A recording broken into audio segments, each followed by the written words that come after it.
Buenos días a todos, buen día. Buongiorno. Good morning to everyone.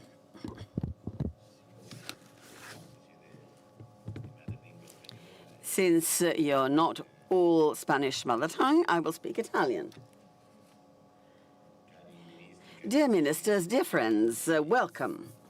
Welcome to Rome for the Italy, Latin America and Caribbean Conference. I'm very happy to see you so numerous because this is an event that I myself and the Italian government are very keen on. Coming to Rome on the very day of the terrorist attacks by Hamas 2 years ago against the population of Israel must help us consider the events and support peace. We wish to think of the end of the war in Gaza with cautiousness, but also with caution and hope. We staunchly support the American plan for the ceasefire, and as Leo XIV said, who spent a long time in Peru, we should never abandon hope for peace. And now it is time to relaunch the political process for the establishment of two states living side by side in peace. Italy means to be a driver for peace and growth. Also, with a view to the Winter Olympics in Milano and Cortina, which we will host next year. So we presented to the United States a project for a revolution to ask for an Olympic truce for the whole world, including the Middle East and Russia. I believe that that Latin America and the Caribbean, who have been supporting peace for a long time, may join us in this important initiative. Let us come to us. Latin America and the Caribbean are a priority of the Italian government, which I have placed at the very core of my mandate. This is a priority that has characterized my activity as Parliament of the European Parliament and a Commissioner of the European Parliament. I, in fact, organized many events, missions, trade and diplomatic missions to strengthen relations between Europe and Latin America. And as Italians, we wish to be ambassadors for Latin America in all European institutions. After the first edition of this important event 2 years ago, we worked together to support our partnership in all sectors. We said so, and we did it with a number of bilateral visits. On this very day, I was in Buenos Aires 2 years ago. I convened our ambassadors, the Institutes for Culture of Latin America and the Caribbean, to strengthen our efforts and to create new partnership opportunities. There is a strong request for Italy and Italian products in Latin America and the Caribbean. In my travels to Brazil, Latin America, the Caribbean, and in all the visits I made when I was President of Parliament, Vice President of the Commission. I will go there again, and I'd like to thank our undersecretaries who have been to the region several times. I'd like to thank Secretary Silli, that I would like to commend on his appointment as the Secretary of IILA, and I'd like to thank also Ms. Cavallari, who is moving to an equally important body. For example, a few weeks ago, I spoke on the phone with the Paraguayan Minister of Foreign Affairs. Our countries are natural partners in all sectors, from the political agenda to economic growth to security to culture. Opportunities are plentiful. This conference means to look to the future. We have to prepare the ground for the future joint initiatives. We will speak of growth, free trade, because businesses and enterprises are the true protagonists of growth. We believe in Latin America and the Caribbean as leading actors in global economy. We will have a session on energy cooperation, which is crucial to our economy. In this respect, I'd like to welcome the news on the progress made between Eni and GPF in Argentina for the export of liquid natural gas from this country. We will devote time to legal diplomacy, which is a fundamental tool to build bridges in terms of the law and justice. The title of this edition is clear. We want to grow together. And economic growth, first and foremost, because only by creating wealth we can ensure well-being and meet the expectations of our citizens and businesses. In order to do so, we need private enterprises and simple rules that can free the full potential in our societies. The Italy Co, the Italy system, is present in your countries. Big companies, SMEs, are already operational in your countries and often work in joint ventures with your companies. Italy would like to share with you all this. Our export in 2024 reached 21 billion euros, and we're almost at 14 billion worth this year. And Latin America and Caribbean are priorities in the export plan, the internationalization of our businesses, which I launched to strengthen economic partnership over all high potential markets. We have developed this plan through a dialogue with within the private sector, different entrepreneurs associations. So we have to create a veritable team for teamwork, and our embassies and our various public agencies will support our activities for all Italian enterprises. We wish to have a strategic open dialogue with you based on our Italian communities, which are present in many of your countries. Thinking about these, on the 19th of November, we will have the establishment of the Italophony community, and this will create opportunities for economic, scientific, academic, and cultural cooperation. And we will invite to this event, to this day, those countries where there are consistent Italian communities. Many of you will be invited to this event. The European Union played its part. Important agreements for free exchange and economic partnerships have been clinched with Mercosur, which means that Caribbean and Latin America are a priority both for Europe as well as for Italy.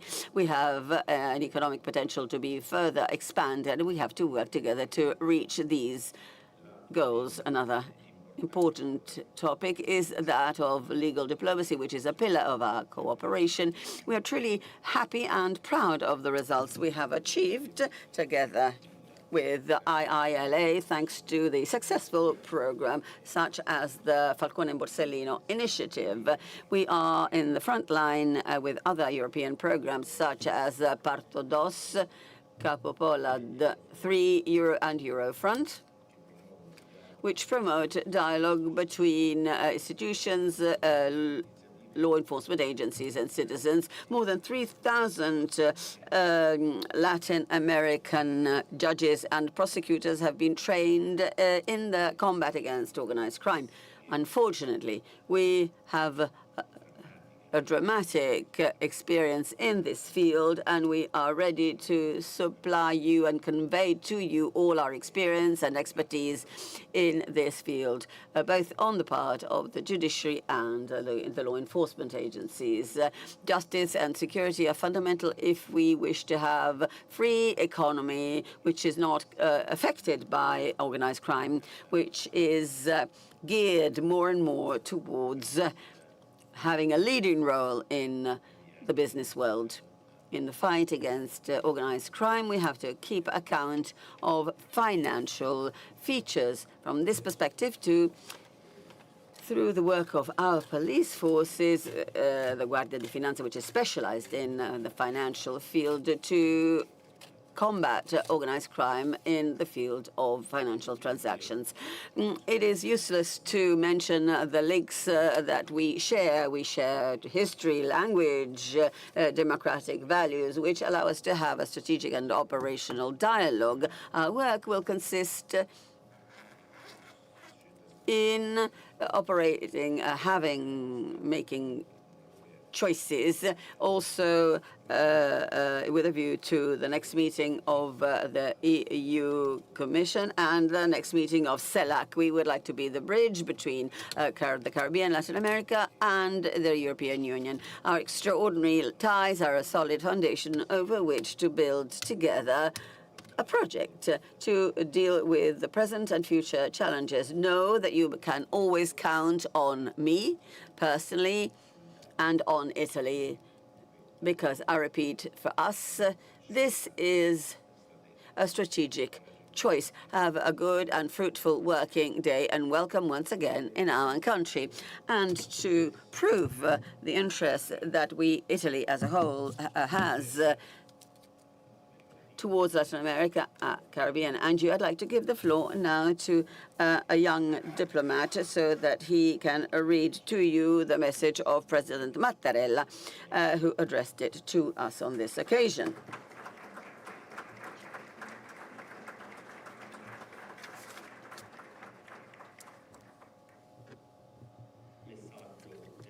Message of the President of the Italian Republic, Sergio Mattarella.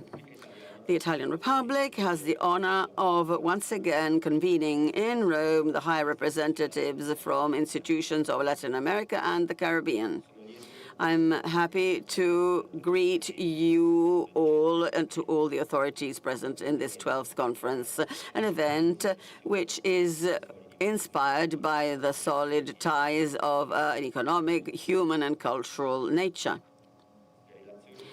Relations between Italy and Latin America and the Caribbean are founded on the sharing of values and the recognition of the importance of multilateral dialogue. The solidarity and cooperation links expanding to new fields are witness to this. To help develop these ties, our institutions and the Institute for Latin America and the Caribbean help develop closer ties between our peoples, thanks to the contribution of the Italian communities in Latin America and the Caribbean. Equally, the Caribbean and Latin American citizens contribute to this process in Italy. The present political scenario makes us face challenges, the changes in trade worldwide, climate change are a threat to multilateralism and international order based on rules. There is a worrying trend to resort to force. Might is right, as they say, in resolving conflicts between states. We observe the tragic manifestation of this in the several conflicts that affect peoples and countries close to us, and we thought that such events were only present in our collective memory. 80 years after the establishment of the United Nations, the universal aspiration towards peace must go back to being an important target to be shared by all the international community. This represents a collective commitment. Italy, the European Union, and the countries of Latin America, the Caribbean consider the international reality with a view to building cooperation, building trust, and sharing principles and the respect for international law. Dialogue between the two continents may lead to fundamental outcomes. Steps such as the recent agreement between the EU with Mercosur and Mexico represent far-sighted choices to preserve an international order which respects every state and every people. Equally, we look with trust to the next summit between EU and CELAC in November, which will represent a further opportunity to suggest new initiatives that will benefit both regions. I hope that the work of the 12th Conference, Italy, Latin American, Caribbean Conference, with the highly authoritative participation it characterizes it, may confirm the commitment and the determination of the community of all states to defend the values of peace, social justice, development, and democracy. Thank you.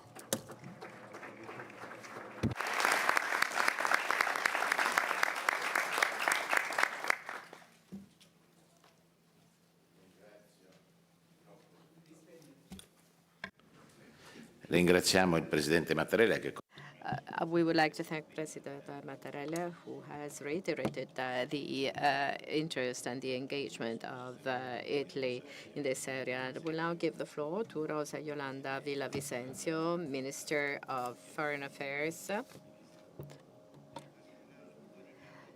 You will be speaking as Minister of Foreign Affairs, but also as pro tempore President of CELAC. Good morning. Good morning, dear fellow ministers, representatives of the member countries of the Community of Latin American and Caribbean States,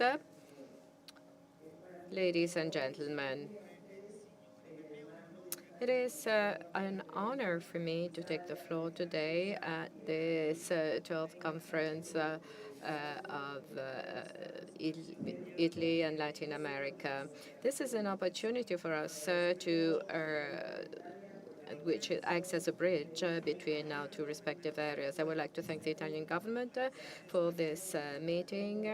I would like to thank the Italian government for the strategic view that it has always harbored for Latin American Caribbean states, based on hope and the commitment, the joint commitment to face up to the global challenges.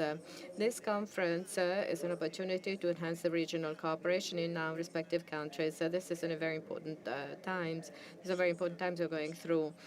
During the 11th Latin American Conference, we have addressed a number of challenges in a changing environment. Today, the challenges are more numerous, they are more complex, more challenging, and they're also interconnected far more than in previous times. We're living in uncertain times, much more than in the past, and so this is why we want to enhance the dialogue between Europe, Latin America, and the Caribbean states. We also want to strengthen our relations to promote energy transition, inclusive digitization, food sovereignty, and promotion of more resilient and just societies and sustainable development. As regards these efforts, Italy plays a fundamental role. Because of its geolocation, because of its history and its global project in Italy acts as a bridge between Europe and Latin America, a preferred interlocutor which can be a source of inspiration for joint cooperative initiatives. The Italy Latin American Caribbean State Conference is a source of opportunity, of dialogue, of opportunities. Italy has been a friend and partner of the region, promoting social justice and sustainable projects. Today, given the international scenario, its role is even more decisive. Italy has created bridges towards Latin American and Caribbean states. Our region offers to Europe a renewed view of cooperation based on co-responsibility, solidarity, and mutual respect.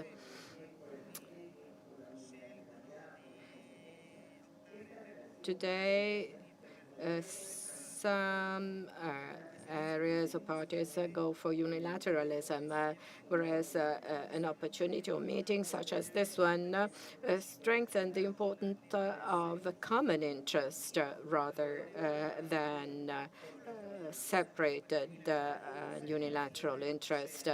During the EU CELAC summit, well, the preparation of the summit will take place in Santa Marta in November. We were working on the 2025 Santa Marta Declaration, the EU 2025-2026 EU CELAC statement coming up with digitalization, sustainability, food security, and multilateralism, working on all these issues. The summit with their other strategic partners will be organizing parallel meetings such as the Forum of Civil Society of the EU, the Forum of Providers for regional dialogue. So the EU CELAC summit is an opportunity to strengthen a relationship based on solidarity and equality. We want to promote the triple transition: energy transition, digital and environmental transition, for an equal access to resources, technologies of our people. Another priority is health self-sufficiency and food sovereignty, with increased independence in terms of drugs and agro-food resilient products. Knowledge acts as a bridge between the regions. So we want to promote a regional mechanism based on Erasmus system, promote the liberalization and the movement of talents and skills, promoting human sciences. A month ago, the summit will take place next month, and today is an opportunity to talk about the summit. So let me mention the issues: economic partnerships between Latin America, Caribbean, free exchange, energy cooperation, and let me also mention the sustainable development, energy transition, digitization, food sovereignty, and multilateralism. The convergence of all these issues mirrors the connection between Italy and the Caribbean and Latin American states. Colombia and Italy have developed long-standing relationship based on mutual trust. One such example of bilateral cooperation is that Colombia presently has the chairmanship of the Council of the Italo-Latin American Institute, which plays a fundamental role for the promotion of culture, education, sustainable development, and which further enhances the role that Italy plays in its relations between Italy, Latin American states. Today, we have to be better coordinated both at bilateral and by regional level. In the future, we have to further enhance the cooperation between our respective societies for more tangible results for our societies. We have to enhance the bilateral value chain, such as digital innovation, education, culture, and creative economy. And we also have to promote mechanisms of investment which have to promote equality and sustainability. When it comes to addressing the needs of our people, we have to do our utmost because we also have to promote the international order, an order based on rules and on peace. Let me close by mentioning the following. The future of our region hinges upon our ability to promote a sustainable, just, and inclusive development. So the energy, the triple transition is a pressing need that cannot be further postponed. Cooperation can be seen in our daily life. So education, private sector, civil society have to identify bi-regional cooperation as a process for equality and the well-being of everybody. This is where we stand, and I would like to invite you to develop a regional cooperation based on trust and transforming cooperation. I hope that Latin America and the Caribbean states may prove that cooperation can transform society, because this is what we all need. Thank you. Muy bien, gracias por tus palabras, querida ministra. Ora passo la parola al segretario per i rapporti con... Thank you for your words. Now I'd like to give the floor to the Secretary of the Secretary for Relations with States and International Organizations of the Holy See, Monsignor Richard Gallagher. I'm very happy to be here with you all in this 12th conference, Italy, Latin America, and the Caribbean. I'm truly grateful to Minister Tajani for having given me the floor in this event, an event which sees the participation of all these countries, and Catholic countries are very significant within this context. We have relations of very close cooperation with you. We consider the economic, cultural, and historical ties that unite all your nations.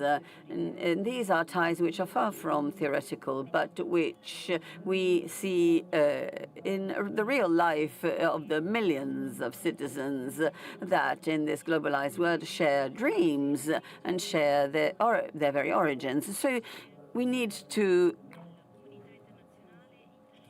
see the work of the international community in this perspective. Therefore, the high-level periodic dialogues such as this one are very important to consider all perspectives on crucial issues such as SIDA, the defense of common values, the protection of the environment, and energy security.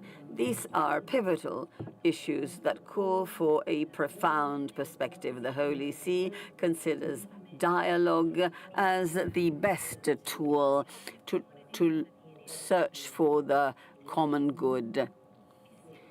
Indeed, we should eradicate any possible start of a conflict and desire for conquest. This means wanting and pushing for dialogue and to have a meeting point rather than a clash. This wish must be at the basis of relations, and hence hope can be produced so that rights can be respected. I include the right to religious freedom. So we can say that there isn't true peace unless it is possible to guarantee religious freedom, which implies the respect to people's conscience and the possibility of publicly manifest their faith and belong to a community. From this perspective, which distances itself from polarization, we have several fields in which cooperation and commitment towards the common good can be pursued through a number of institutions. The several challenges of today's world are at the very focus of our pontificate. For example, the protection of the environment, the effects of climate change, that are part and parcel of the Latin American work of our church representatives. Similarly, REPAM and the ecclesiastical community of the Amazonian forest take part in this effort. I am also referring to the preparations for COP30, which will be celebrated in Milan in the Amazon forest of Brazil in 2025. And this helps us understand the importance of education for an integral economy, which may avoid a merely technocratic approach to the development of peoples, is something which is affected by poverty. Poverty characterizes all countries, and there is a chasm between the developed north and the south, which is developing. This is a characterization which we cannot ignore, which we cannot overlook. The border between wealth and poverty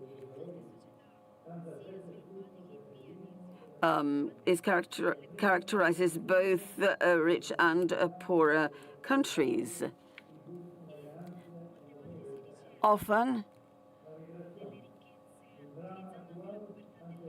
wealth is sought by exploiting other people's poverty. This is a true tragedy. We have to avoid the generalized trend towards thinking of and protecting only the interests of small communities, circumscribed communities, which represents a lack of responsibility and the impossibility, therefore, of reaching the common good and the protection of the human family. Having said that, I have to quote other areas and fields in which all the countries represented here, institutions and other organizations of the Catholic Church. So I cannot avoid mentioning other fights, the fight against drug trafficking, against violence, which are often closely connected. And these bring about dramatic consequences. Unfortunately, there are people who are victims of human trafficking and other types of violence against children and women. Ladies and gentlemen, in today's meeting, which is the coming together of Latin America, the Caribbean, and Italy, we see that the interest of bringing together peoples and the desire to grow together is evident. You can always count on the cooperation of the Holy See towards these high aims. Thank you. Agradezco a Monsignor Gallagher por su I'd like to thank Mr. Gallagher, por ser parte and I'd like to thank the Holy See.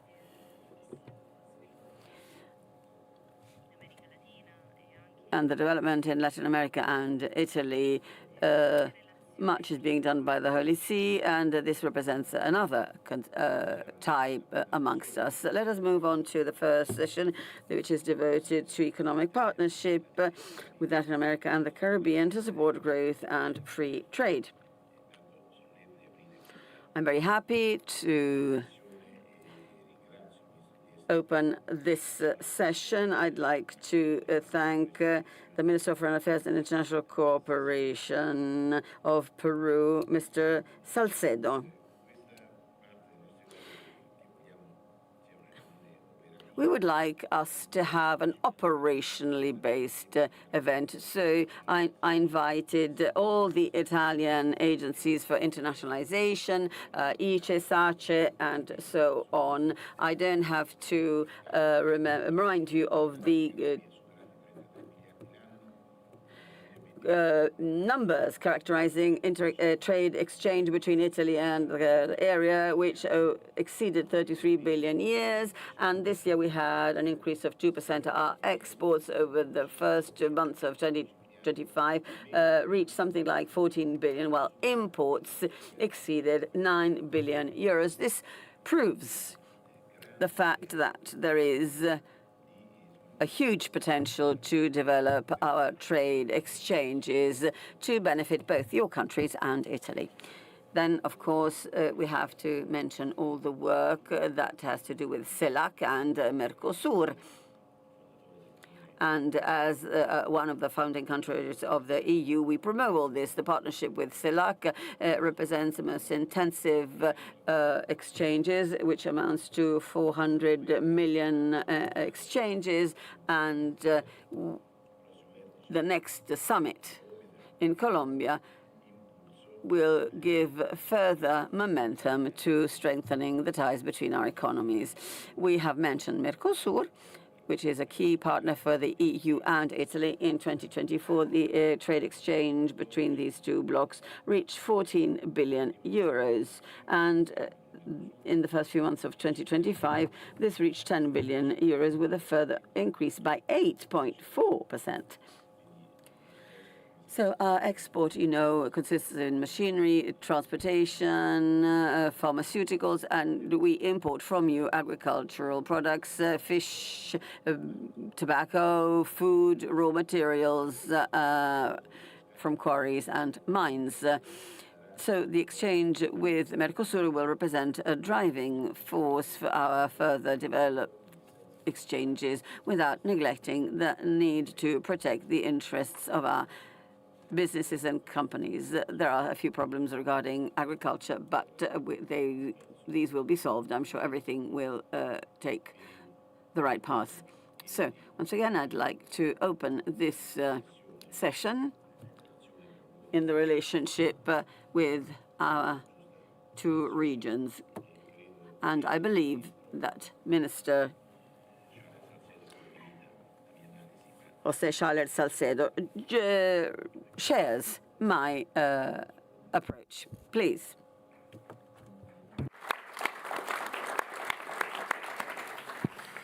Excellenze, Señor Canciller.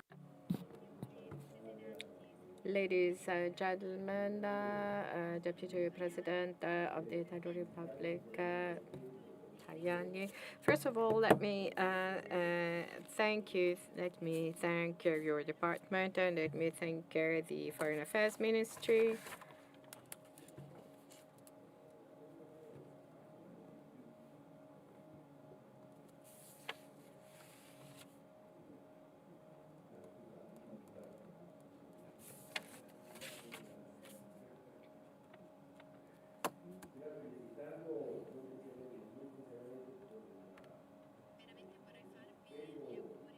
First of all, I would like to congratulate you all for the very good report you gave us on the Italian exports. I think that the direction of Italy in the world, but especially in Latin America, is very clear. I would like to wish you all the best and congratulate you for the excellent job done so far. We will do our utmost so that all of this will be translated into practice. I would like to congratulate you for the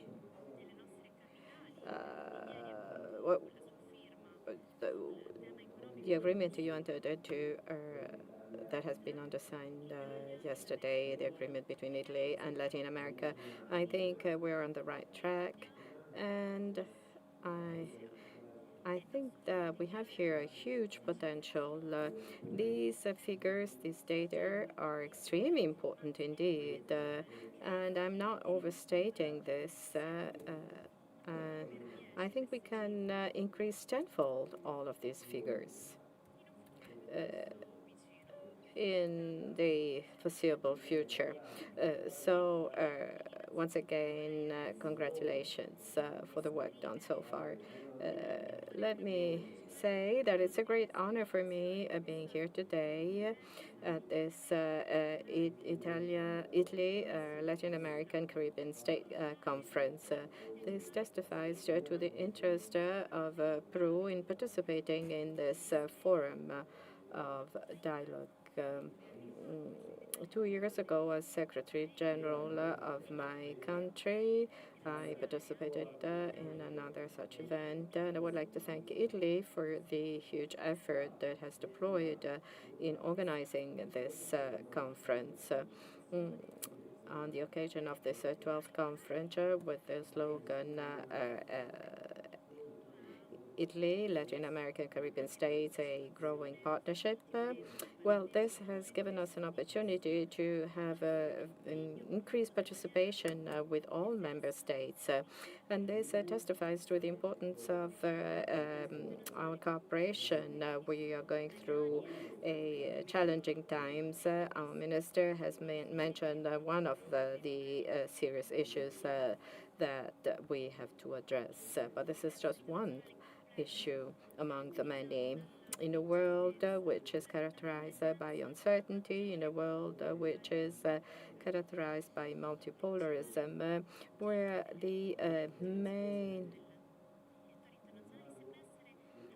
driving force for international players seems to be competition, whereas this new scenario is offering new opportunities for new players to become protagonists for a more resilient and fair system. I firmly believe that Latin America and the Caribbean states can and must play this role. Italy has a long-term and strategic vision and has understood the importance of our region as a trusted economic and social partner in a new international scenario. And this is a further boost for us to enhance this cooperation with mutual benefits where trust and cooperation have to be enhanced. In 2024, our region has not only accounted for 7.2% of global of GDP, but we also have received a huge amount of increased funds by 7%. So we have a concentration of 60% of our global reserves of lithium, and we produce 40% of global copper. These are important minerals for digital and energy transition. We also have to mention the richness of our biodiversity, our huge potential in the production of renewables. So solar energy, wind energy, solar energy. Our production is also based on fundamental values that we share with Europe, such as democracy, multilateralism, and our commitment towards sustainable development. Italy plays a new fundamental role in this area, and Peru wants to develop a full-fledged policy of internationalization, economic and legal stability.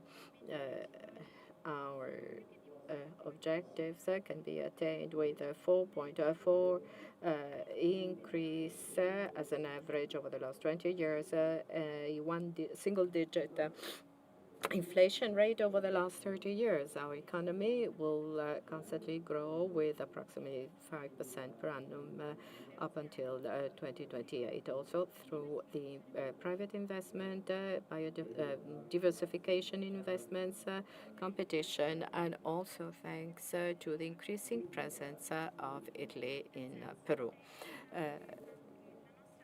In this connection, our neutral-based policy is also important. So I would like to ask our friends to seize the opportunity to invest in Peru, wherein we have huge opportunities. We have a wide range of projects. We're talking about approximately $17 billion that will have to be awarded in terms of contracts in the upcoming years. In our tenders, we have long-standing relations with Italy, and these relations date all the way back to the creation of our republic, because we share democratic values, because we are complementary to one another in economic terms. We cooperate in different fields, and we have an active interaction in cultural terms. Bilateral trade has exceeded 1.5 billion in 2024, being the fourth trade partner for Peru within the EU. Furthermore, investment is 175 billion, and I firmly believe we will give it a further increase in account of 10 billion. In Rome last month, we had an important meeting wherein we realized the importance of enhancing our relation. We have seen the interest of Italy in helping out Peru in solving all the issues we have relating to infrastructures. Let me conclude by mentioning that we really want to seize this opportunity to enhance, to boost our dialogue. The driving force here is the driving force that have to lead us to enhancing our relations, translating dialogue into action, because we want to further enhance this partnership and expand our partnership for a shared future. Peru is ready. Peru wants to be a strategic and trusted partner once we bridge between these two regions. Thank you. Muy bien, querido amigo. Estamos subrayando. Thank you very much, dear friend. We are therefore underlying strong relations between our two countries. We share history, culture, values, religion, and we are brothers. Italy and Latin America and the Caribbean. We are all brothers, and therefore I believe that much can be done together. But what has been achieved today is something, but we have to do more. We should carry on together. Now, let us speak of something more tangible, and I will introduce the president of SACE, Guglielmo Picchi. Thank you very much, President Tajani, Chair Tajani. I'd like to thank Minister Xaler Salcedo. And I'd like to thank you for the opportunity to explain to you all what SACE does. SACE is a driver of the development of the country. We move amounts such as 160 million euros. It is not just a driving force as the other agency for foreign trade, trade assistance and cooperation. We do more. Latin America is a crucial area for us. It has huge development potential, and SACE is devoting much attention to this area. We have two branches in two main countries in terms of export towards our country, and Mexico and Brazil.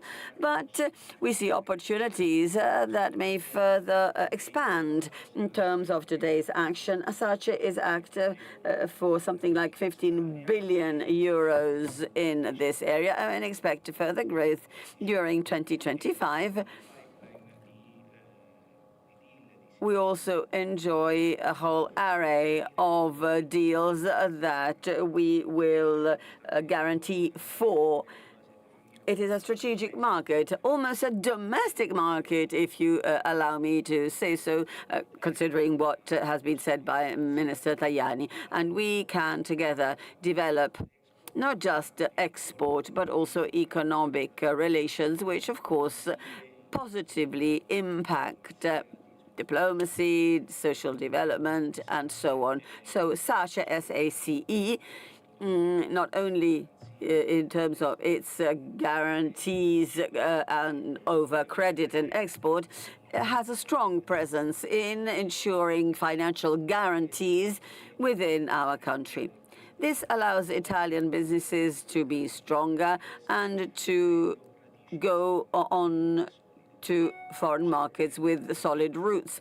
The projects in Latin America are varied. They belong to different sectors. We cooperate with all the main countries there isn't a single country where SACE isn't a presence, from large infrastructures to multilateral banks for development. I would like to recall the loan with Banco do Brasil. So we not only deal with supporting businesses, but we also support large multilateral operations. We cooperate to projects.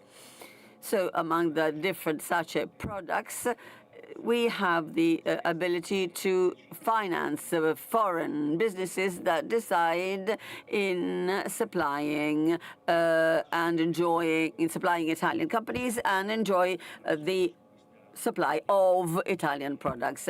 We mean to carry on with our work. The new administration of SACE will continue contributing to reach the 700 million export goal, reminding you that we are at the service of the whole country, and we will be very happy to cooperate with you to further expand our economic relations. Thank you.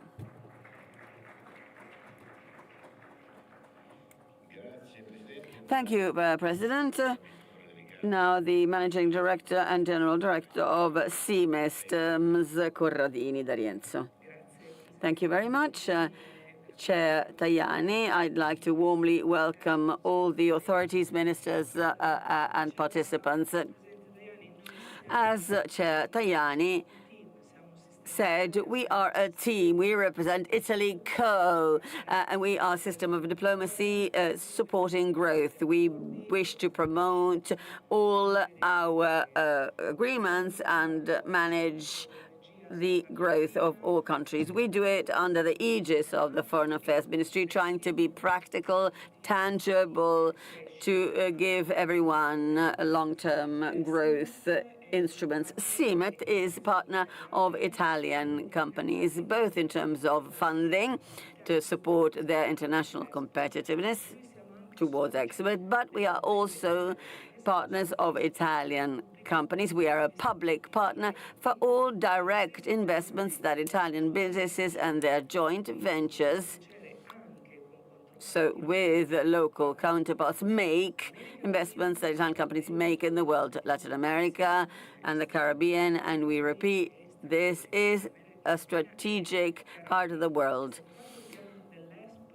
An export plan under the guidance of the Foreign Affairs Ministry has been written with the clear target of reaching 700 billion exports over the next few years. We would like this growth to be driven by Latin America and the Caribbean, but equally we want to be by your side, by the side of Italian institutions, businesses, to increase direct investments. We all know that in your countries there are significant growth plans, infrastructures, energy, facilities and industries.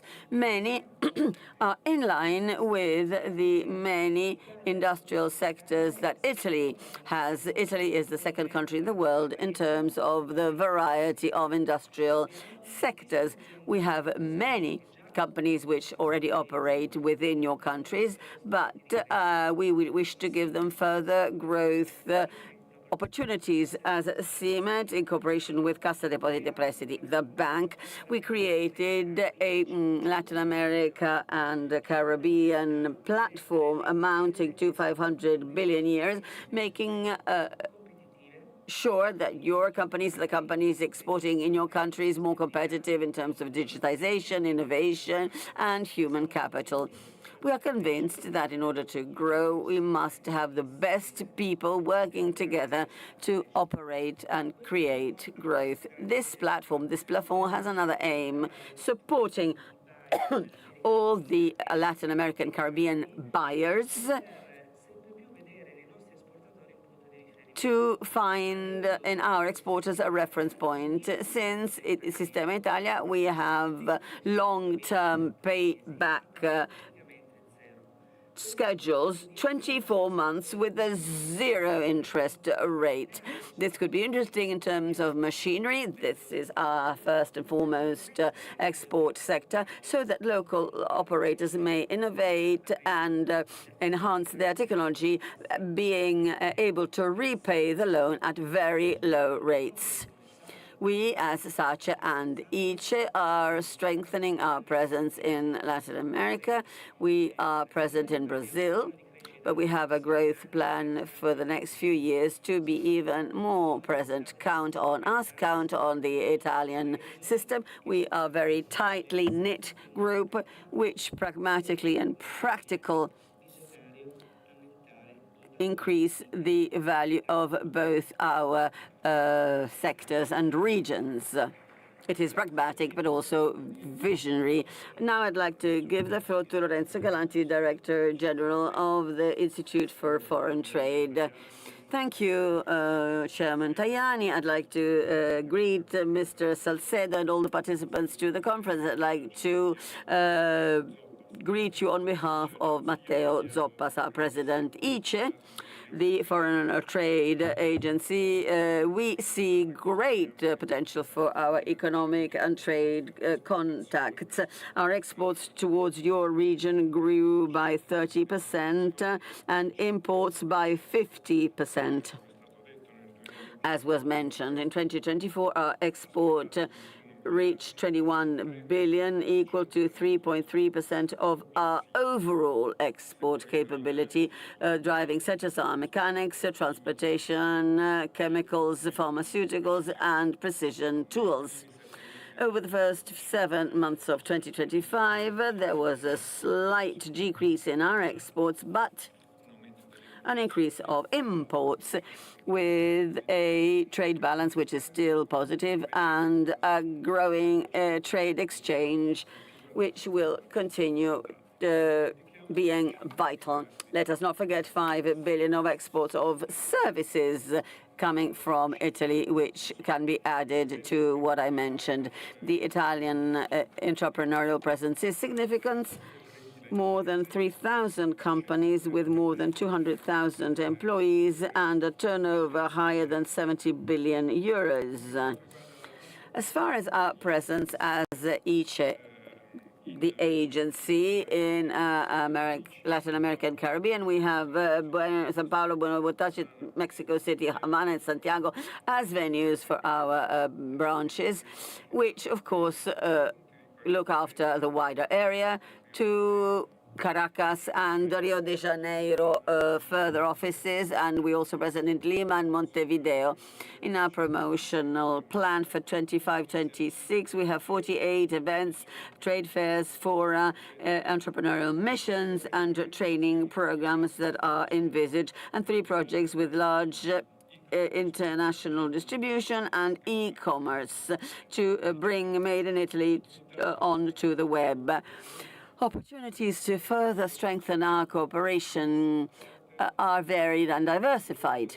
The projects of the Inter-American Bank for Development that we support as ICE, because we want to make it known within Italian businesses, may represent another opportunity to strengthen tangibly the work of our companies in the field of energy and infrastructures. I should mention Mercosur, the countries of the Mercosur,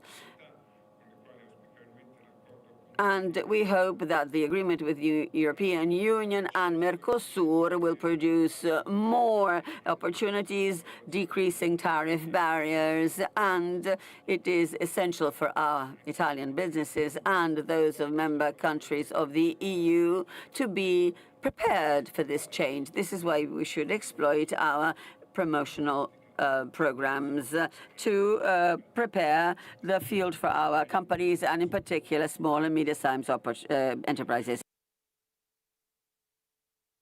Regionally, we are considering 3 main directives: sustainability, energy transition, and digitization.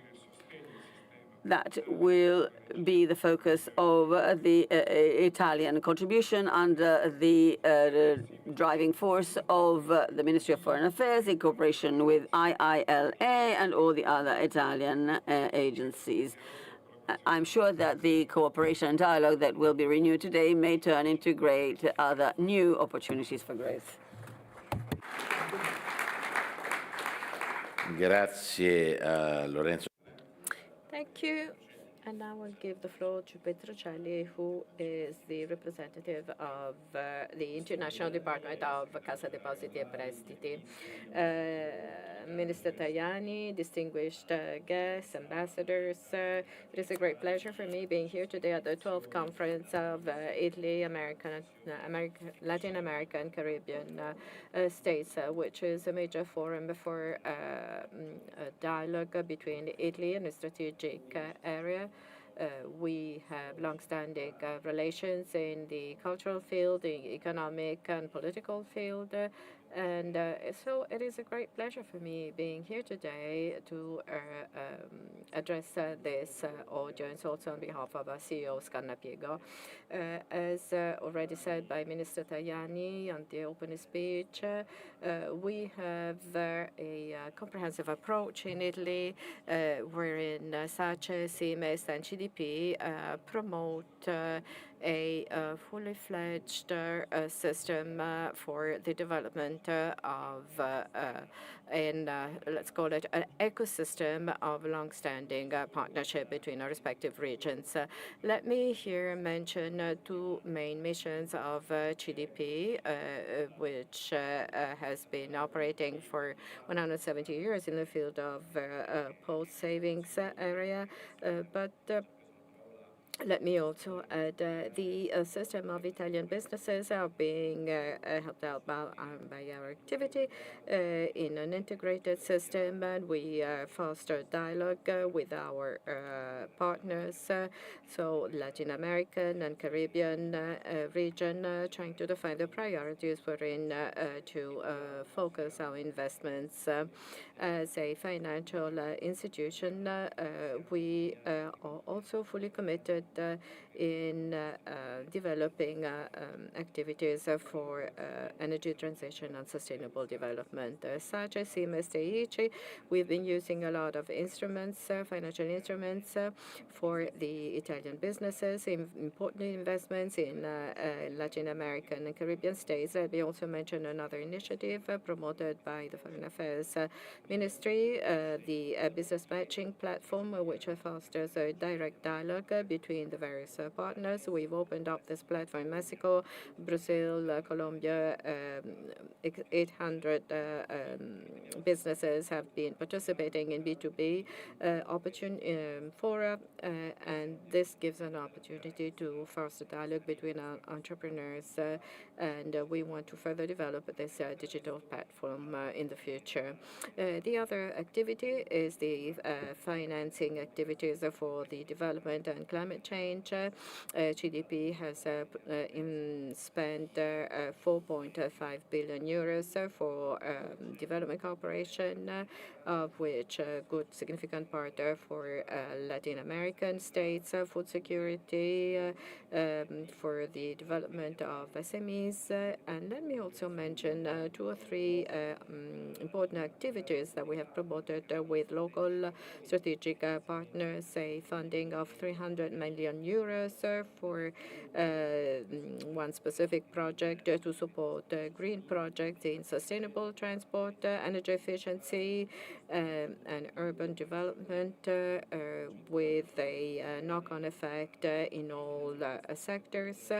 And as Piqui said, we have invested 150 billion euros for together with Banco do Brasil, with 80% insurance by SACE, and then the development of activities in areas affected by the recent extreme weather event in one area of Brazil.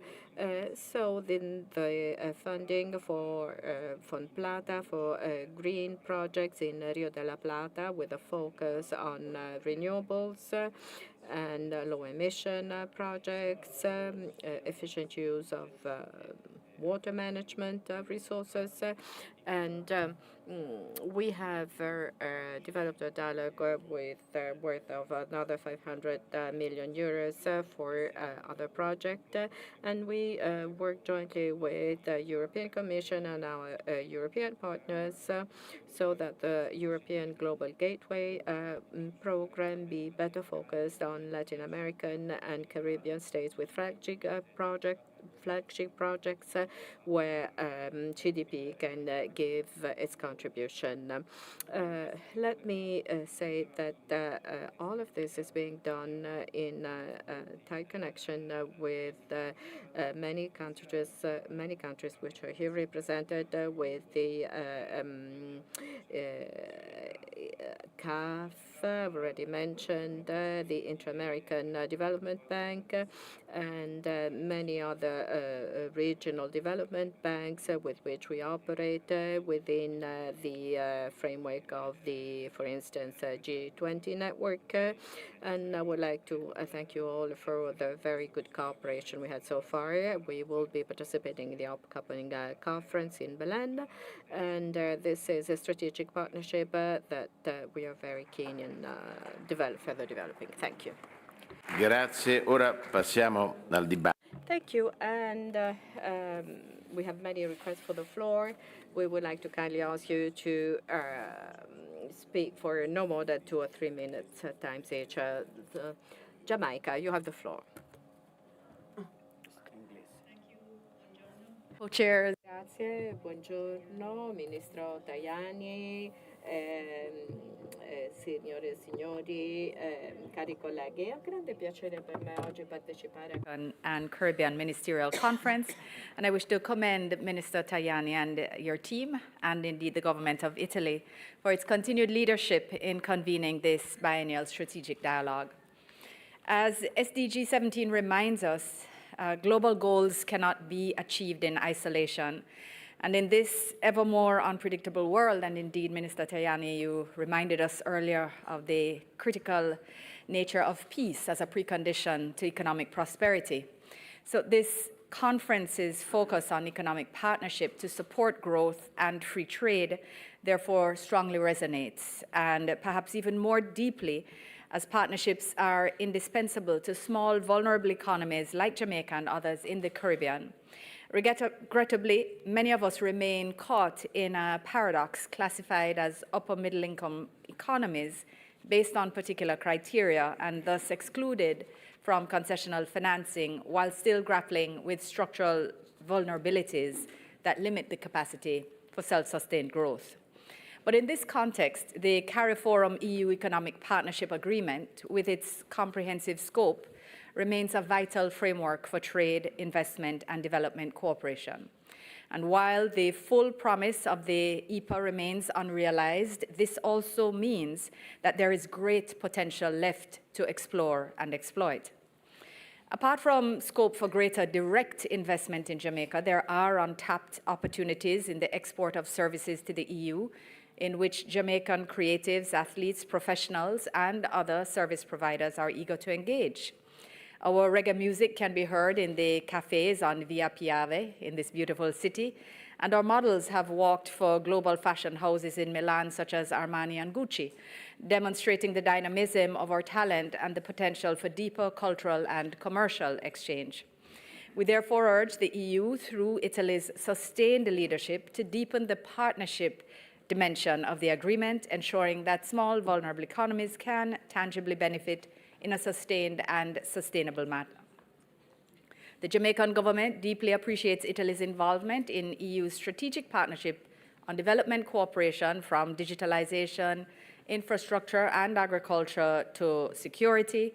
And indeed, we hear the priorities named by ICE, and indeed look forward to exploring more opportunities there.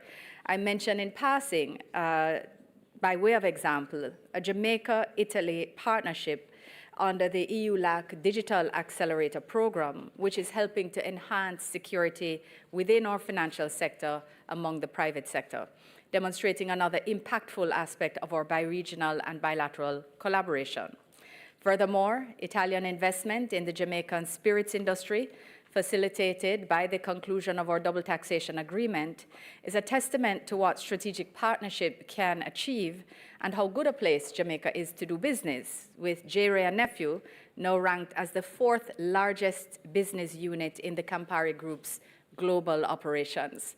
Only Campari USA, which is the most valuable alcohol market in the world, Campari Italy, where you're headquartered, and Campari Germany outsell Jamaica.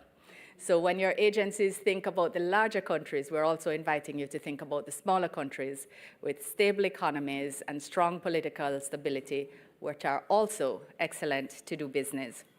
Italy's support through the Caribbean Development Bank has also further strengthened our regional implementation capacity for the EPA, as well as the CARICOM single market and economy, supporting MSME development, trade facilitation, and women's entrepreneurship. Italy has remained a clear leader and a clear partner. So as we look ahead, we call for a renewed commitment to equitable rules-based trade, inclusive investment, and meaningful cooperation, and urge Italy's continued advocacy within the wider EU in that regard. Let's therefore work together to ensure that our partnerships are not only ambitious, but they are actionable and mutually beneficial. In closing, I thank the Italian government once more for the warm hospitality, including the historic setting for last evening's reception, and I do hope to find time at the micro level to support the economy before my departure.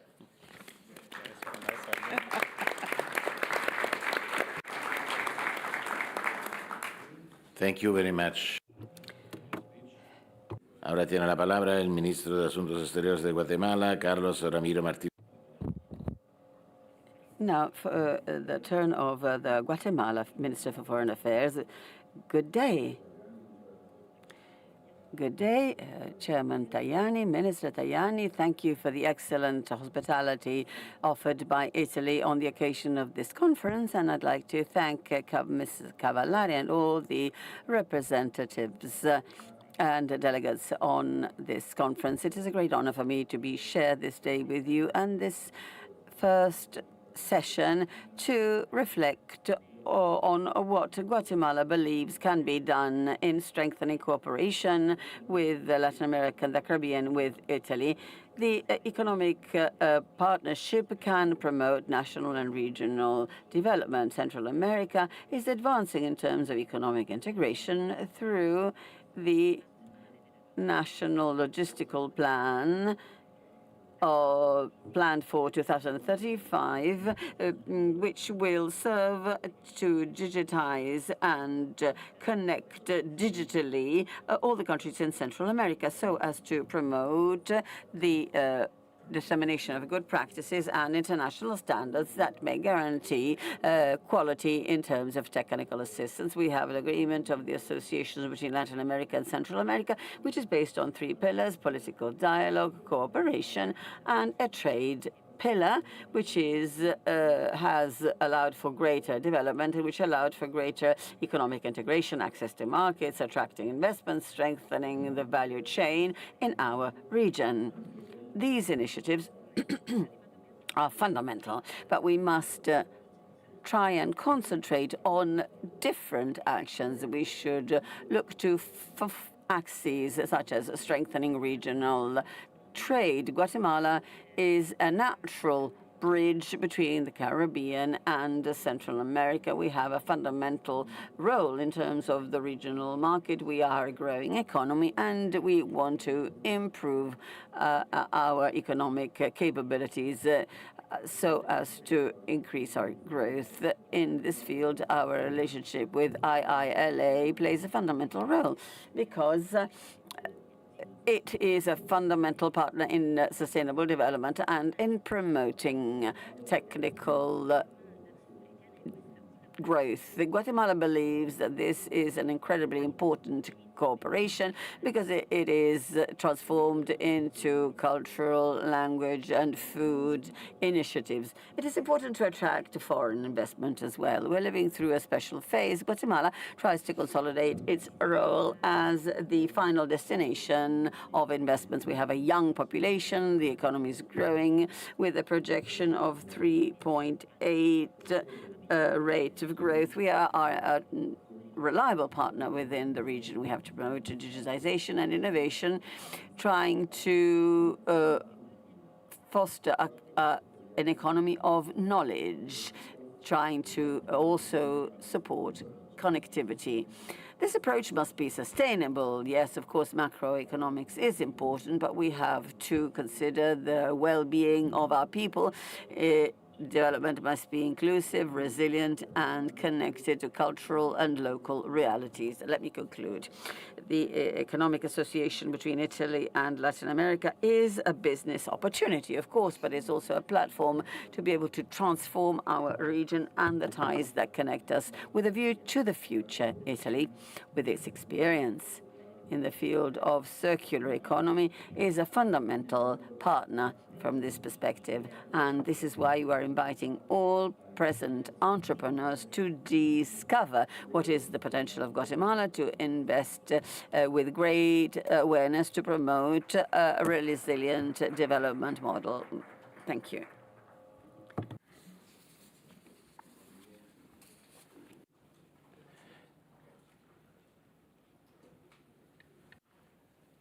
Muy bien. Thank you very much, dear Minister. Now the floor goes to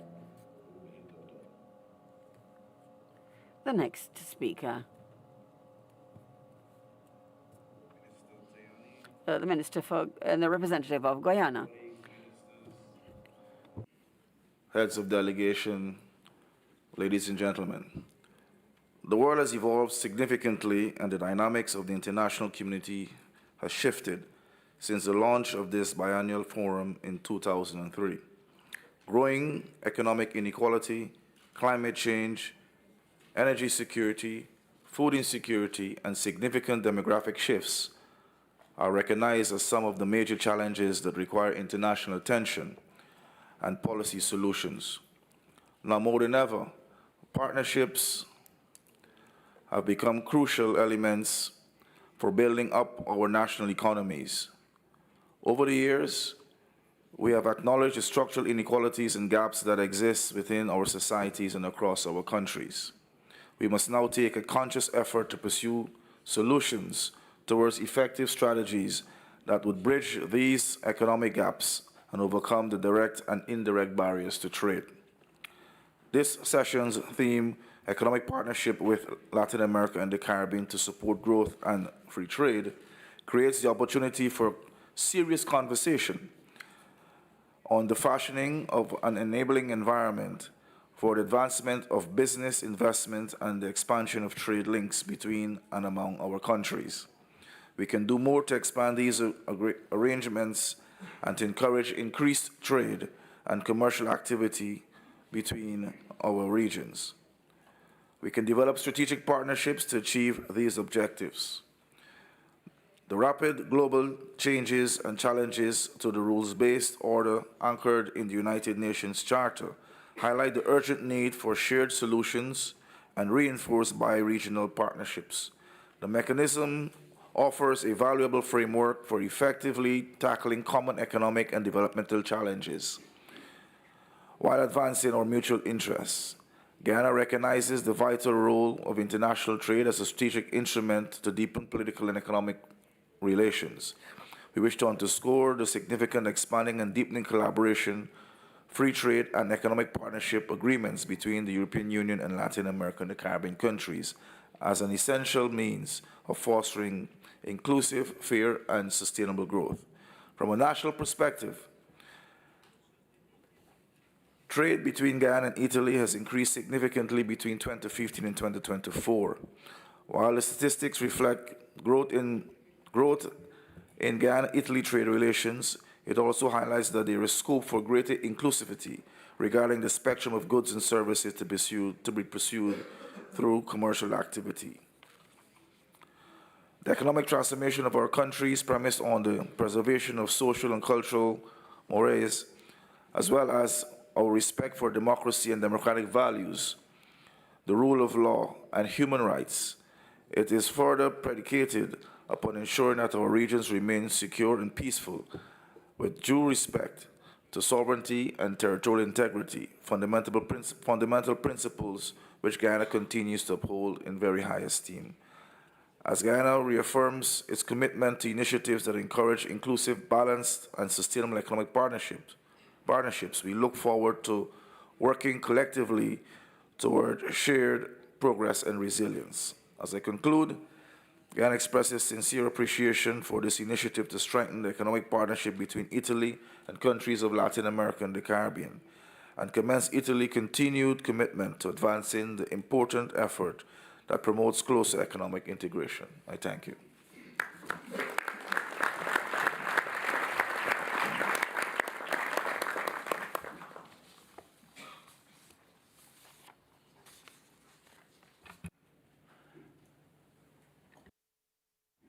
Thank you very much, Minister, for your speech. The next speaker is Joseph Andal, Minister for the Affairs and Trade and Growth and the Export of Grenada. Thank you, Mr. Chair. Excellencies, distinguished colleagues, gentlemen and ladies, good morning. I wish to start by thanking the government of Italy for its warm welcome and excellent hospitality displayed thus far. For me, it is a great honor to address this very important session. Today's dialogue is both timely and essential. We meet at a moment when our world faces profound challenges, mainly that of economic uncertainty, climate vulnerability, digital transformation, and shifting global dynamics. Yet, within these challenges lies an opportunity for us to shape a new era of inclusive and sustainable cooperation. Grenada believes deeply in the power of partnership to drive transformation. As a small island developing state, our prosperity depends on openness, collaboration, and fairness in global trade. Economic partnership is therefore not something abstract. It is fundamental to resilience, opportunity, and shared prosperity. Grenada values the opportunities that this forum has created for closer cooperation with our Latin American neighbors and Italy. It allows us to diversify markets, strengthen cultural and economic links, and access valuable programs that support capacity building, technology transfer, and institutional strengthening. We also welcome the opportunities for deepening trade and investment ties between our regions, as well as collaboration in renewable energy, digital transformation, and sustainable infrastructure. These are key sectors that will shape our shared future. Grenada believes that economic partnership agreements and free trade frameworks must go beyond traditional market access. They must create space for innovation, inclusive growth, and real opportunities for micro, small, and medium-sized enterprises. These enterprises are the heartbeat of our economies, and they need access to finance, technology, and training to thrive in global value chains. We also see great potential in the green and blue economies, harnessing renewable energy, protecting marine resources, and promoting sustainable agriculture and tourism. Excellencies, Grenada reaffirms its unwavering commitment to a rules-based, transparent, and inclusive multilateral trading system within the framework of the WTO. We believe that fair and inclusive trade must be at the heart of our global economic agenda. For small economies like Grenada's, equitable access to international markets is more than a policy objective. It is a necessity for survival and growth. We call for a trading system that recognizes special circumstances and vulnerabilities of small island developing states. Such a system must ensure special and differential treatment that allows developing economies to compete fairly, simplified and flexible rules of origin that enable our exporters to benefit fully from trade preferences, and fair agricultural trade practices that do not disadvantage small farmers and producers in developing nations. Grenada also supports ongoing efforts within the WTO to modernize global trade rules, particularly in areas such as e-commerce, digital trade, and services, while ensuring that these frameworks remain inclusive and development-oriented. Our vision is for a trading system where opportunity is shared, where innovation and sustainability are rewarded, and where no nation is left behind in spite of its size. We therefore urge our development partners to continue championing reforms that make the global trading environment more balanced, transparent, and development-focused. In doing so, we can build a trade system that supports both growth and justice, a system that uplifts all our peoples. As we look ahead, Grenada stands ready to work with Italy and our regional partners in Latin America and the Caribbean to strengthen the bridge that connects our regions, a bridge built on solidarity, sustainability, and shared prosperity. Together, we can create an economic partnership that delivers tangible benefits for people through empowering our youth, our entrepreneurs, and our communities to build a future of opportunity and hope. I thank you.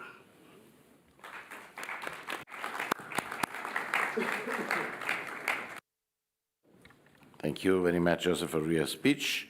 Ahora tiene la palabra Celinda Sosa Lunda, ministra de Relaciones Exteriores de Bolivia. Muchísimas gracias. En primer lugar, quiero saludar. Good morning. First of all, let me thank the Deputy President Tajani for this event. I would like to commend his great leadership skill and thank you for giving us the opportunity to meet here today. I would like to thank your representatives as well as the ambassadors and the ministers of Latin American and Caribbean states. It is an honor for me being here today because this is a forum which has expanded over the years. In political terms, the relationship between our countries has been further expanded, also in terms of bilateral and bi-regional cooperation. In Bolivia, we have long-standing relations which date back to 160 years ago. We have a very good agenda in terms of health, agriculture, environment, energy development, on all highly strategic issues. And we believe that these trade relations between Italy and our country are such that Italy is indeed a strategic partner for us. In the European market, many Bolivian products, both raw materials as well as other products, have been traded thanks to preferred terms that will be implemented up until 2027. I think we should further expand these opportunities between our countries to promote the development of Latin American countries. For Bolivia, economy and partnership have to be based on three pillars: democracy, economic growth, to enhance trade and investments between Italy and the EU, Latin America, and the Caribbean. So within this context, we also have to promote the development of micro and small enterprises. We have to help local people. Then we have to promote biodiversity, give importance to strategic areas such as renewables, technological innovation, bioeconomy, agriculture, agro-food business, and inclusive digital development. Third pillar, in order for us to guarantee this partnership, we also have to help our people. We have to fight against hunger, against poverty at large, and we have to promote the development of dignified work, decent work for our people. We have to promote our trade relations. We have to promote the diversification of a supply that can be exported. We have to help out SMEs, and we have to help the campesinos, allowing the campesinos to export their products. And this is these are all the prerequisites to the upcoming summit, and we want to promote solidarity and mutual trust, mutual respect. We firmly believe that all of these issues will lead us to an inclusive development for our people. Let me also reiterate our willingness to work jointly with the whole region for a shared prosperity with leaving no one behind. Thank you. Muy bien, gracias. Ahora el viceministro secretario general de Relaciones Exteriores del Brasil, María Laura de Rocha.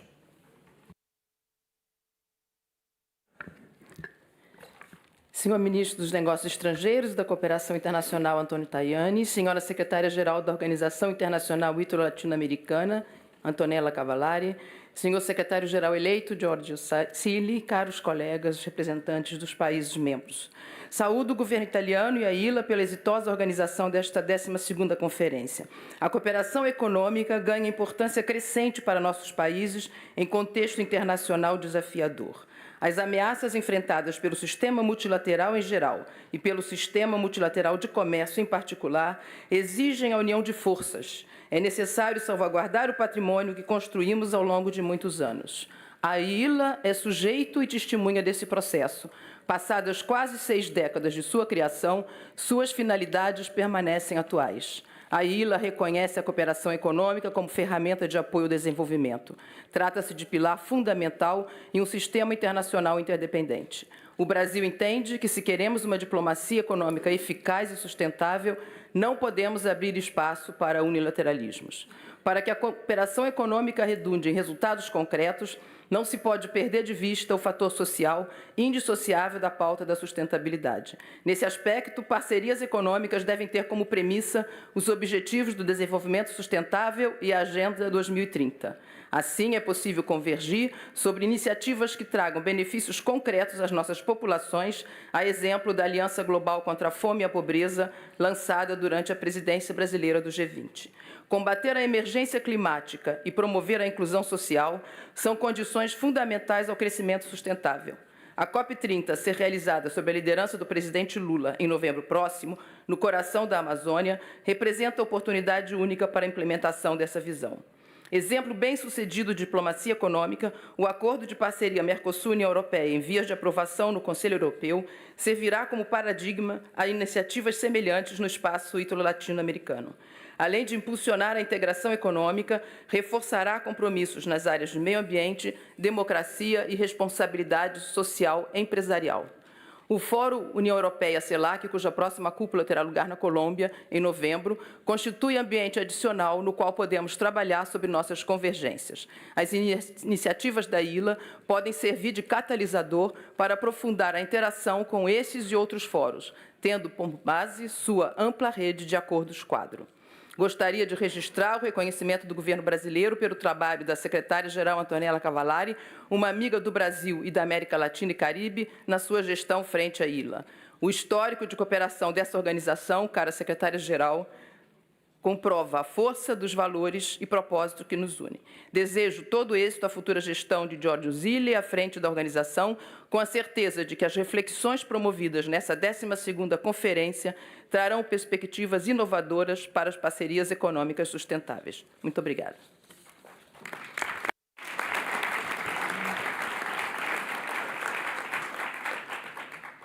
Obrigado.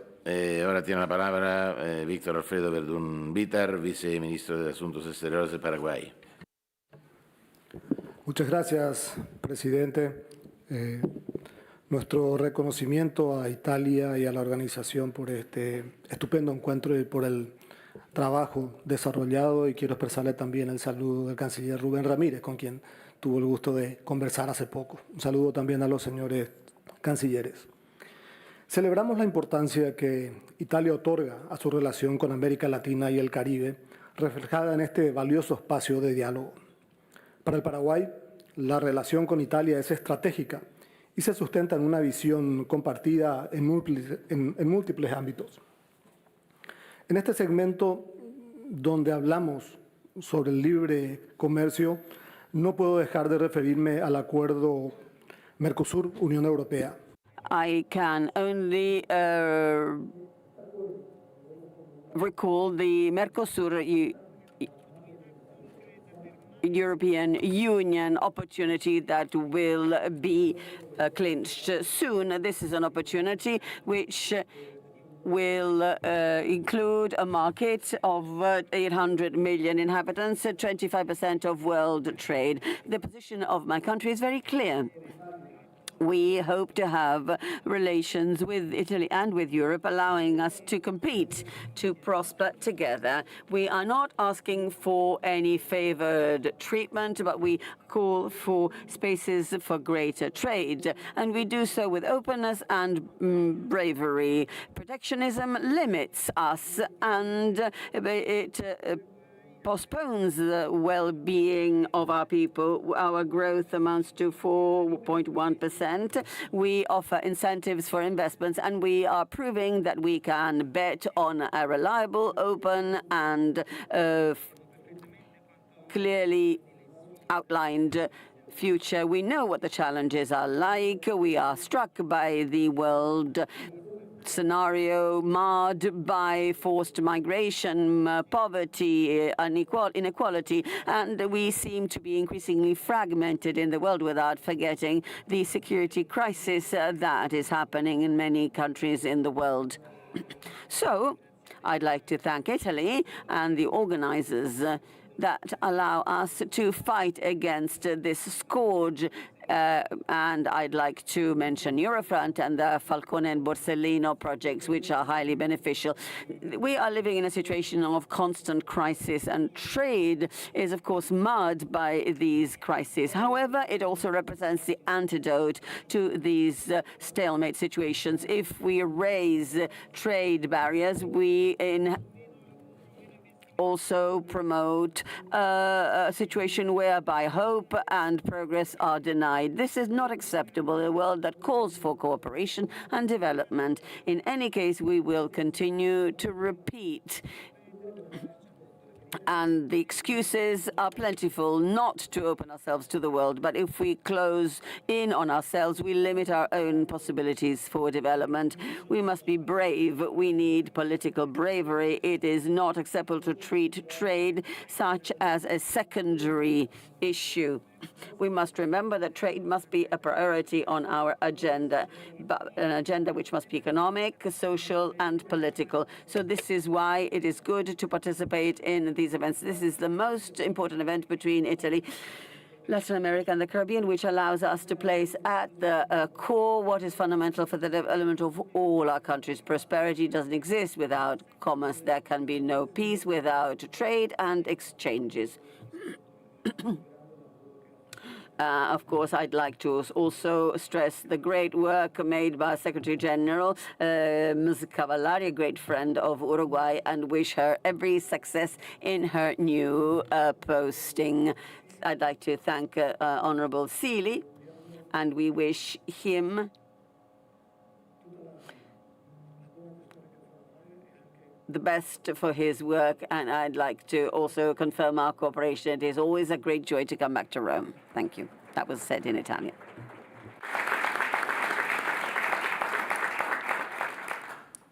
Gracias por su intervención y también para hablar.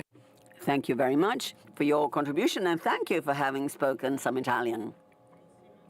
The next will be Adrián Ferreiro, Deputy Minister for Foreign Affairs for Cuba. Señor Antonio Tajani. Good morning, Your Excellency, Minister Tajani, ladies and gentlemen. Let me first of all thank the Italian government and the international organization ILA for organizing this conference. Cuba appreciates Italy's interest in further developing the relations with the Latin American countries and Cuba. This is based on mutual benefit, and on the occasion of this 12th conference, let me first say that we want to enhance the technical economic relations with our region, which are the pillars of ILA. and they have been for 15 years now. The results will be very important to further enhance the cooperation between the EU, Latin American, and Caribbean states. We will soon have a fourth summit in Santa Marta in Colombia in November. For Cuba, the most important issues here are a priority. As we often said, we are going through a multifaceted global crisis as a result of conflicts in the various areas and because of international rules which are flouting the international order and which are run against the sustainable development. We want to have a barrier-free trade, no barriers, no coercion measures, no to discrimination, no to a preferential to a different treatment as opposed to other developing countries. We want to help smaller countries and island countries. We are developing cooperation programs and we are being victims of a prolonged blockade, trade blockade from the U.S., of which we have been victim of for 60 years now. And this has devastating effects on our people. This blockade is running against all things that are being said in this conference, such as free trade and growth. So Cuba thanks the support by Italy and from other Caribbean states who have asked for this blockade to be repealed. But we are against terrorism. The U.S. Department looks at us as terrorists, and this further worsens the living conditions of our people. Let me seize this opportunity once again to very clearly say when it comes to Latin America and the Caribbean states, we are running a very serious danger which may have devastating results. So Cuba would like to express its concern for the military deployment in the Caribbean Sea with false pretexts that are being claimed. So the Caribbean states, which have always been areas of peace since 2014, we have a right to defend our people. So, Your Excellencies, by way of conclusion, let me say that Cuba and Italy have long-standing relations based on cultural and economic ties, which are very strong. So we always have had a political dialogue. The cooperation relations has played an important role even during the pandemic. My country has sent various teams of doctors in the northern regions of Italy. We have good cooperation with various regions in Italy. We have been helped out by Italy for our economic and social development as to mitigate the devastating effects of extreme weather conditions. So I would like to thank the Foreign Affairs Ministry and I would like to thank ILA for this forum, and I hope that in the future we may further enhance our ties. Muchas gracias. And the relations between Italy and Latin American states. Thank you on behalf of my country, Cuba. And now I will give the call to the Minister for Environment and Energy, Piqueto Fretin, who will be chairing the next panel. Ministro de Asuntos Exteriores, de Movilidad Humana de Ecuador. Señor Ministro de Asuntos Exteriores, honorable Minister Tajani, ladies and gentlemen, Our heartfelt thanks to the Italian government for organizing today's conference. This is a conference which reiterates the long-standing and cultural ties which unite us. We're going through challenging times for our region, the global challenges that we have to face up to, technological development, the geopolitical disruption, reorganization, climate change. These are all challenges that remind us that we can work alone. So we have to work along the new pathway for economic growth and prosperity. So within this context, the economic partnership between Latin American, Caribbean states and Italy has to be viewed as an instrument to enhance growth and trade. So mutual trade.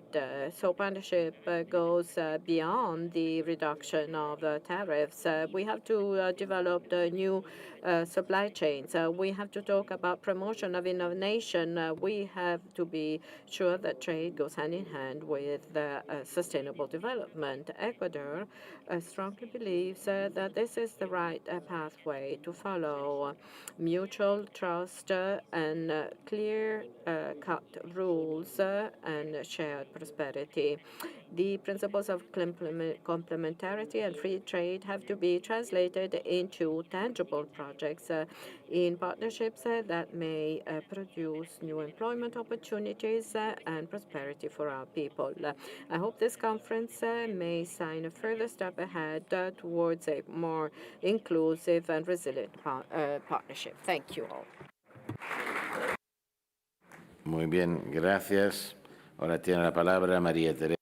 Thank you very much. Now the floor goes to Maria Teresa Mercado Perez, Under Secretary for Foreign Affairs of Mexico. Thank you very much. Thank you, Honorable Tajani, esteemed ministers and colleagues. Mexico is proud to be able to reiterate the alliance that we have with Italy, a strategic partner and a fundamental bridge to consolidate interregional relations between Latin America, the Caribbean, and Europe. Our partnership is based on ties that are cultural, historical, and economic, but above all, it is based on convergence of value, the values of democracy and the principles we share and that steer us over the international scenario. In this spirit, my country is reaffirming its commitment within the Italo and Latinoamericano Forum, which is a privileged venue for cooperation projects. Well, it is our wish to express our gratefulness towards the work undertaken by this organization, especially in terms of the work carried out in Mexico. It is an excellent example of this cooperation is the project of cooperation between the Italian Arma dei Carabinieri and the Mexican counterpart. This was essential in areas such as protection of health, the protection of human rights, and in terms of gender equality within police forces. Mexico thanks the Secretary General, Antonella Cavallari, for the leadership she has shown over the last 6 years, and at the same time, we wish her the very, very best to the person who will follow her in January. The meeting that was held between the space agencies, between the different space agencies of different countries was fundamental. This new platform allowed the different agencies from Latin America to have greater visibility, and the cooperation among the states of Latin America and the Caribbean is crucial in an increasingly complex world. Our organizations in this strategic sectors such as renewables, digitization, and financial services not only generates high-quality jobs, but it also allows for transfer of technologies and know-how, which has great importance. The next summit between CELAC and the EU will be key to consolidate an agenda which is already fruitful and beneficial to all involved countries. We try to promote projects within the Digital Alliance and foster ongoing projects so as to support the Global Gateway initiative within our region.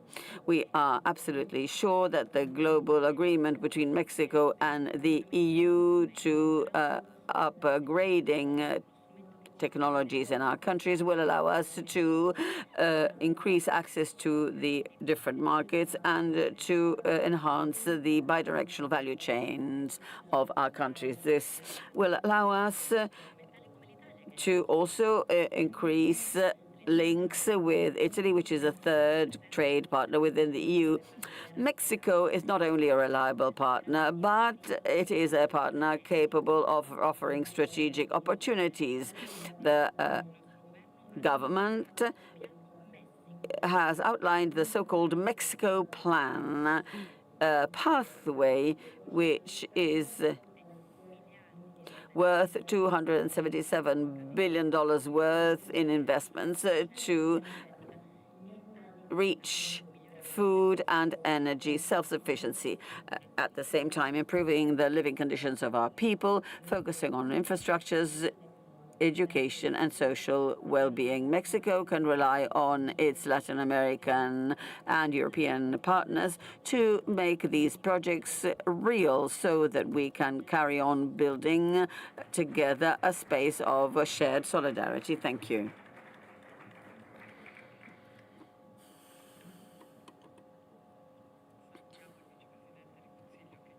We would like to say temporarily goodbye to our Foreign Affairs Deputy Minister. He will join us again. I'd like to give the floor to Juan Jose Brandao, Chief of Staff of the Minister of Foreign Affairs of the Dominican Republic.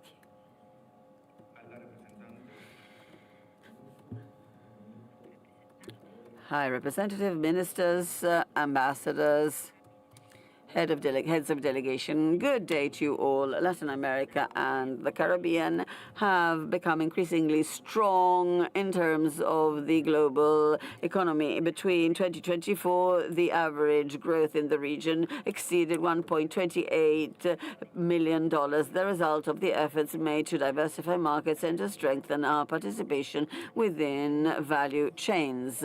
This effort and these results were possible thanks to the several trade agreements that helped reduce customs tariffs and which have supported the agro-food industry and the manufacturing industry. Challenges, however, are still present. There are social and economic agreements, such as the one with the EU, which remind us that this is not enough. According to recent estimates, the region is losing 90 billion euros worth because it doesn't fully exploit available tools because of the complexity of existing rules and the lack of an ability in terms of entrepreneurial approach. We need to simplify customs processes and an administration which must be effective. The Dominican Republic hopes for the establishment of a regional plan for Latin America and the Caribbean to strengthen the countries of the region and Italy, based on the commercial experience enjoyed by Italy and which can be placed within the general rules of the EU. This program would have a twofold aim. On the one hand, to train exporters in Latin America vis-à-vis the standards and rules of the EU. At the same time, it would have the aim of promoting among Latin American Caribbean investors and Italian investors activities aimed at developing the manufacturing or food processing sector. In this way, we may exploit the social and economic which are in force, and we solve the problem coming from the lack of knowledge of the rules and regulations within each country. We can see this proven in the cooperation between the Republic and Republic and Italy, bilateral trade over the last few years exceeded 4 billion euros, doubling the volume in only 4 years. In 2024, our exports reached $70 billion, whilst Italy consolidated as a strategic partner in supplying high-level commodities. Regionally, the Dominican Republic is the 13th amongst the main exporters in Latin America and the Caribbean, and is the main Caribbean exporter with an average of more than $11 billion in annual exports. In 2024, we received more than 4 billion euros foreign investment, more than 4% of overall investments, and this reflects a climate of trust. We are convinced that economic partnership between our region and Italy must be turned into a more effective cooperation, and which turns everything into a sustainable development and greater trade opportunities. We are open to cooperate with IILA and Italy to promote trade, investment, and innovation to help the economic and well-being of our peoples. We share fully the vision expressed by Minister Tajani, a vision based on shared growth. Thank you. Do ora la parola a Monica Robelo Raffone, ambasciatrice del... And I will give the floor to the ambassador of Nicaragua in Italy.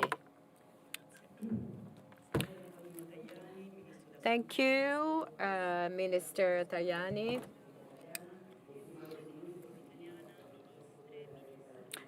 Ladies and gentlemen, heads of delegation, allow me first to address my greetings to the government of Nicaragua, to the President Mattarella, to Prime Minister Giorgia Meloni, as well as to the Italian people. First of all, I would like to thank the Foreign Affairs Minister for organizing this 12th conference, a conference which represents an opportunity, a huge opportunity to further enhance dialogue and cooperation in a country where we have so many challenges and ongoing changes.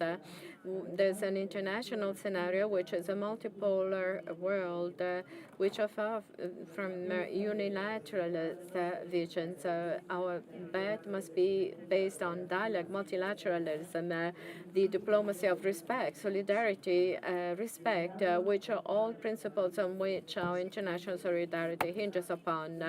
Nicaragua wants to promote a multipolar world where we want to develop economic and cooperation relations of mutual benefit with all countries from around the world. So within this framework, today's conference is an opportunity to further develop our relations of mutual respect, respect for the environment, social equality, self-determination, while fully respecting the rights of our people. We firmly believe that our regions can overcome limited visions and can develop more exhaustive relations. Our government has promoted policies for the development of our economy. We want to further enhance foreign investments and increase stability. One such example is in the energy sector, for instance. We have projects which provide a stable energy supply and which further promote green energy. All these projects show that international cooperation can really give tangible results for our people. They can contribute to sustainable development in line with global development goals. Let me also stress the important role played by the ILA, which is an important platform for the development of our region, which has been a very important partner for the development of projects projects and for cultural and entrepreneurial projects. Thank you, and my best wishes to Antonella Cavallari. Thanks to her leadership, we have further developed major initiatives for Italy, and we would also like to thank Giorgio Silli, the new Secretary General. We firmly believe in relations of prosperity in Nicaragua. We are for peace and solidarity, and we wish you all peace and a wonderful life. And I would like to give the floor to Spatafora Franco, Ambassador of Panama, for Clay.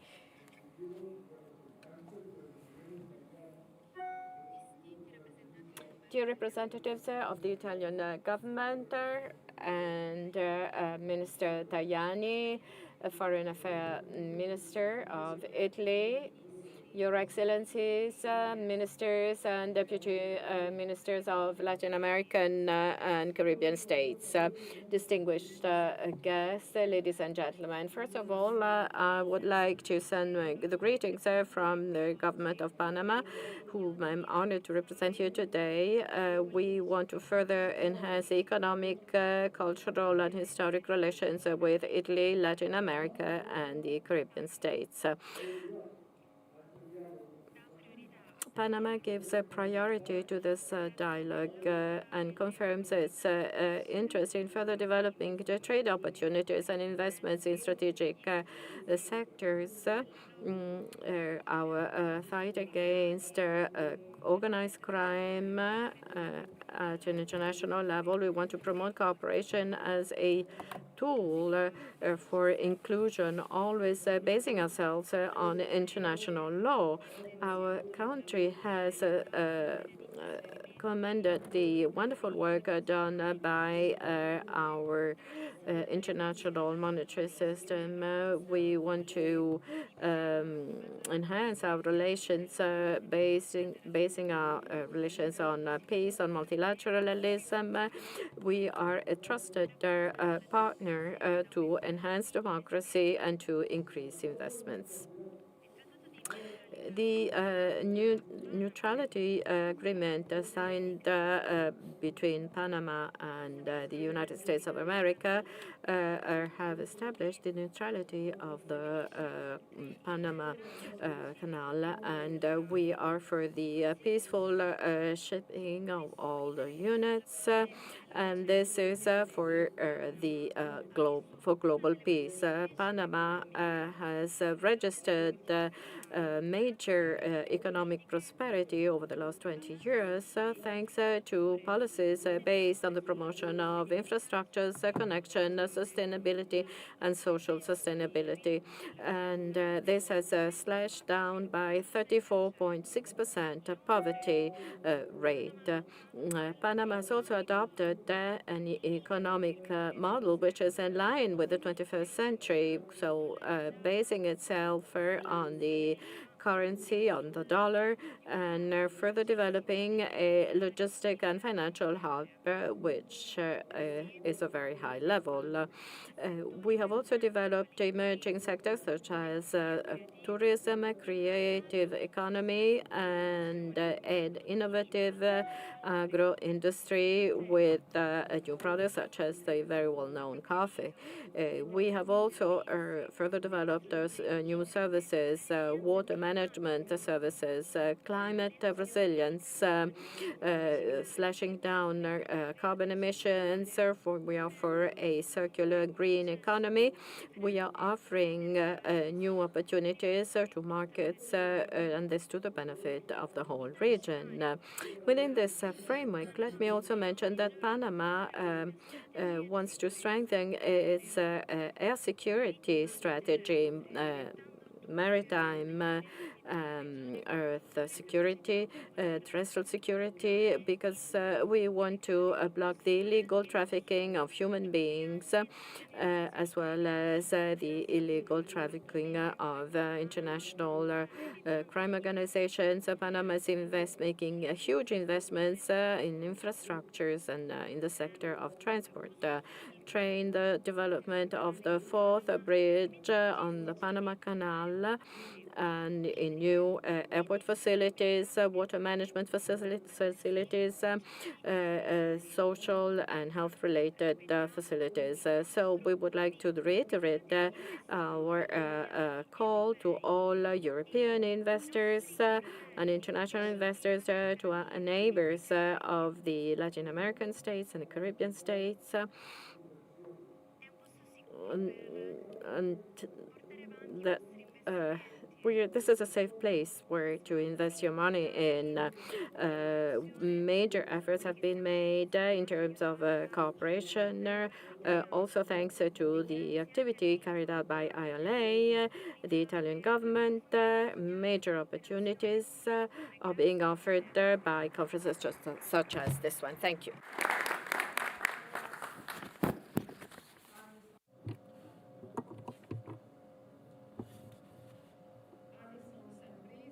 Alison Sambris, representative of Trinidad and Tobago, representative in Italy. Please stick to a 3-minute time limit. Thank you. Outset, I wish to express appreciation on behalf of the government of the Republic of Trinidad and Tobago to the government of the Italian Republic for providing such an important space for continued engagement with the Latin American and Caribbean region. I also take the opportunity to convey my gratitude for the warm hospitality extended.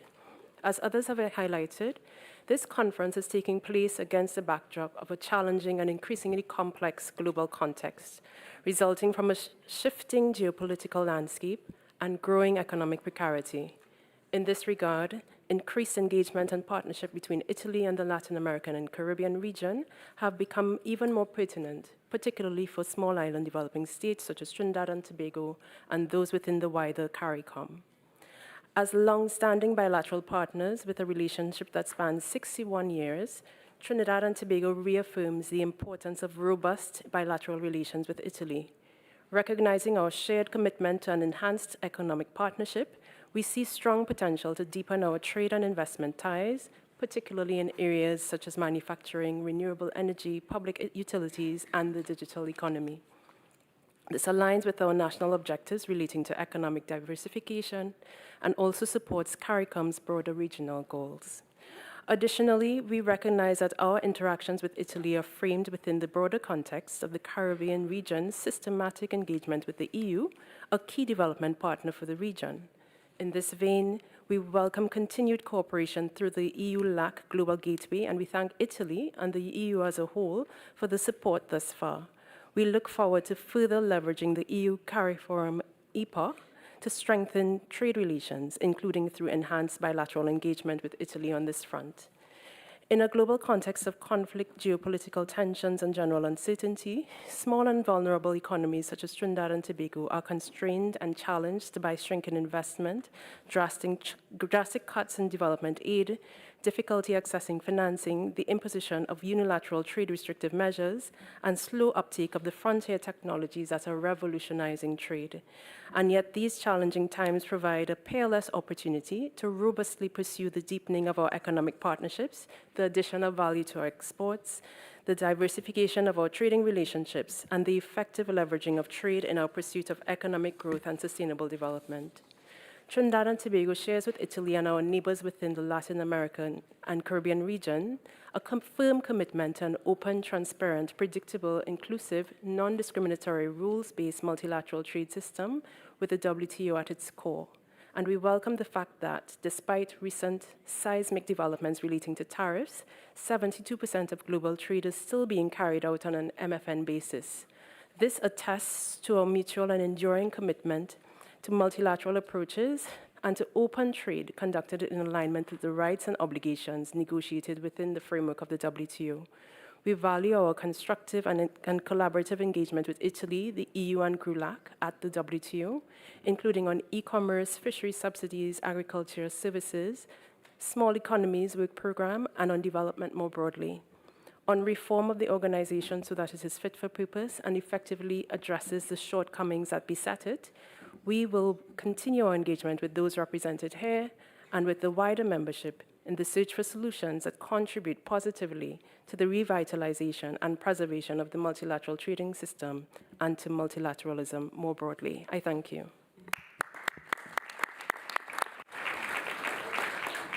La parola ad Albert Ramdin, segretario. To Albert Ramby, Secretary General of the Organization of American States. Distinguished ministers and heads of delegation, ladies and gentlemen, Italy is hosting this conference at a time of global concerns and inflection.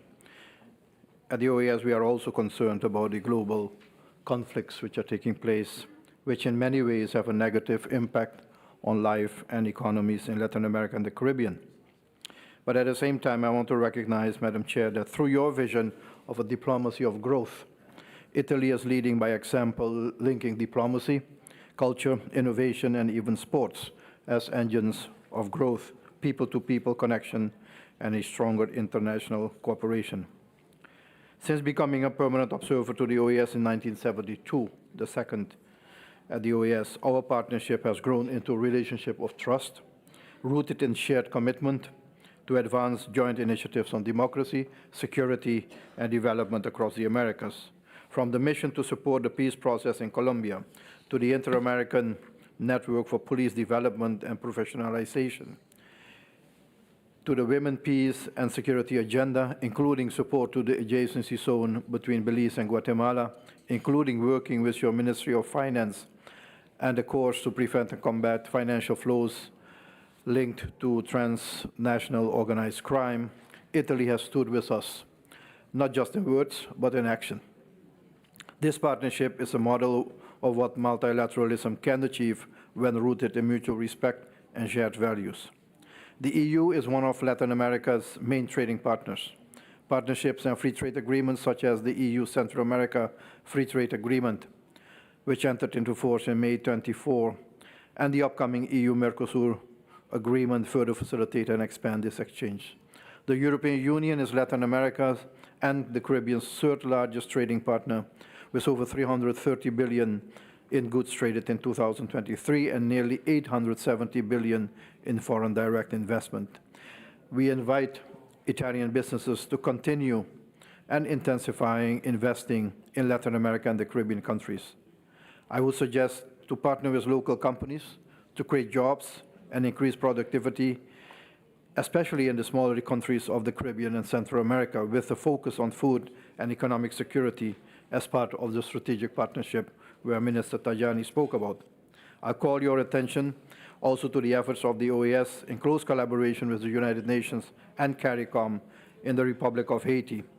Globally and regionally, we will approach our partners to translate stated commitments of support in real terms in areas of security, health, education, and economic development. Madam Chair, peace and prosperity are not separate goals, they are intertwined.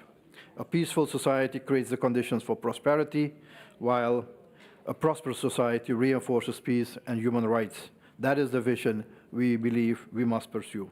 We look forward to strengthening relations with ILA, especially regarding people-to-people context, student and faculty exchanges, tourism, and investments. I invite you to visit the OAS at your convenience to discuss expanding this relationship much more in detail. So therefore, I thank you for the opportunity to share some views on the collaboration between Italy, Latin America, and the Caribbean. Gracias. Molte grazie. La parola ora a Luis Jiménez. Thank you very much. Now the floor to Luis Jiménez Hindis, the representative of the American Development Bank in Europe.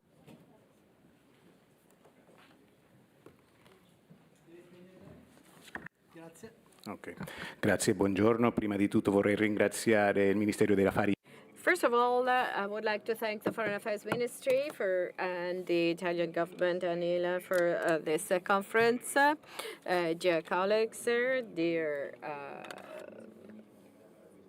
Ministers, as a representative for the economic and social development of Latin America and Caribbean states, I would like to thank the Italian government for giving us this opportunity to create this bridge between Italy, Latin America, and the Caribbean states. We have 28 member states, 16 of which are from Europe. So 1/3 of these members, amongst which we have Italy, of course, is 2024 as financial support accounted for 23 billion euros, and this throughout three units: the public sector, the private sector, and the innovation and venture capital sector. Together, what we're trying to do is to create bridges between Italy, Latin America, and the Caribbean states, the public and private sector, between the region where we operate in and the EU and Italy. I'm not going to be focusing so much on the challenges, but rather opportunities. Latin America and the Caribbean have a potential which is such that they can could play the problem solver in terms of, for instance, the need for critical materials, where Latin America accounts for 70% of lithium and 30% of copper and silver. We are net exporters of food products with 40% of global supply. And then energy transition. Latin America accounts for 30% of its energy, which is comes from the renewables, so twice as much as the global source. So we have, of course, economic ties with other countries. The trade between our goods and Europe accounts for approximately 30 billion euros. EU is the major investor in our region. Italy is a key partner with a bilateral trade accounting for more than 8 billion euros. Italy is one of the European countries which has the highest exports to Latin America and the Caribbean states. If we see development priorities, we are aware that the public sector cannot address all of this by itself. So private sector plays a key role. We are a multilateral development bank focused on the private sector, leveraging on our more than 25 years experience. Today, more than 40% of our financial activities are channeled through private businesses, be it LIFES and be it LAM. And these efforts would increase by 50% by 2030. Let me mention a few cooperation initiatives with Italy and Italian businesses. In April 24, we have opened a wind power with Enel Green Power. With Enel, we have a solar park of 170 megawatt in Colombia. And then with Enel, we have launched a project to promote power plants in Bogota. So well, let me also say that we work with the private sector to promote a prosperous future for Latin America and the Caribbean. And we want to increase opportunities, business opportunities in the region, jointly with the European businesses, especially the Italian ones. So thank you for your the big opportunity that we're being offered today. Brunori, Executive Director of the CELAC Foundation. Thank you. And first of all, I would like to thank Tajani and the Secretary General Cavallari for inviting me here today. It is it is a great honor for me being invited to this 12th Conference of Latin American and Caribbean states for this dialogue for the development of strategic partnership. Our foundation, the foundation will be participating to the upcoming summit in Colombia. We have a number of priorities, maximizing priorities for sustainable development and fair trade, as well as a strategic partnership between the EU, Latin American, and the Caribbean. So let me mention a few essential points that have to be looked into if we are to promote a dialogue within the region. First of all, the strategic potential. There's no other region offering the EU as many certainties when it comes to Latin America and the Caribbean states.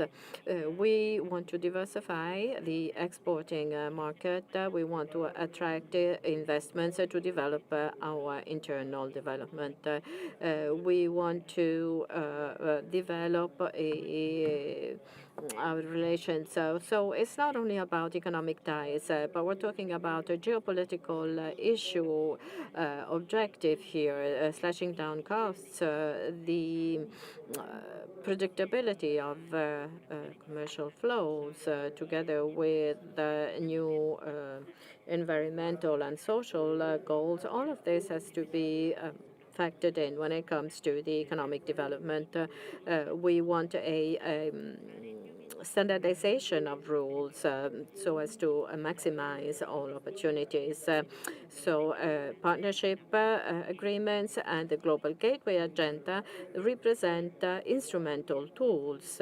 Agreement can increase the legal framework, and investments also address the legal related issues. So Global Gateway through joint programs can mitigate the risks which underpin the scenario which I've just illustrated, with major social consequences. And by this I mean that we firmly believe that the future of this association has to be hinged upon a solid, balanced, and sustainable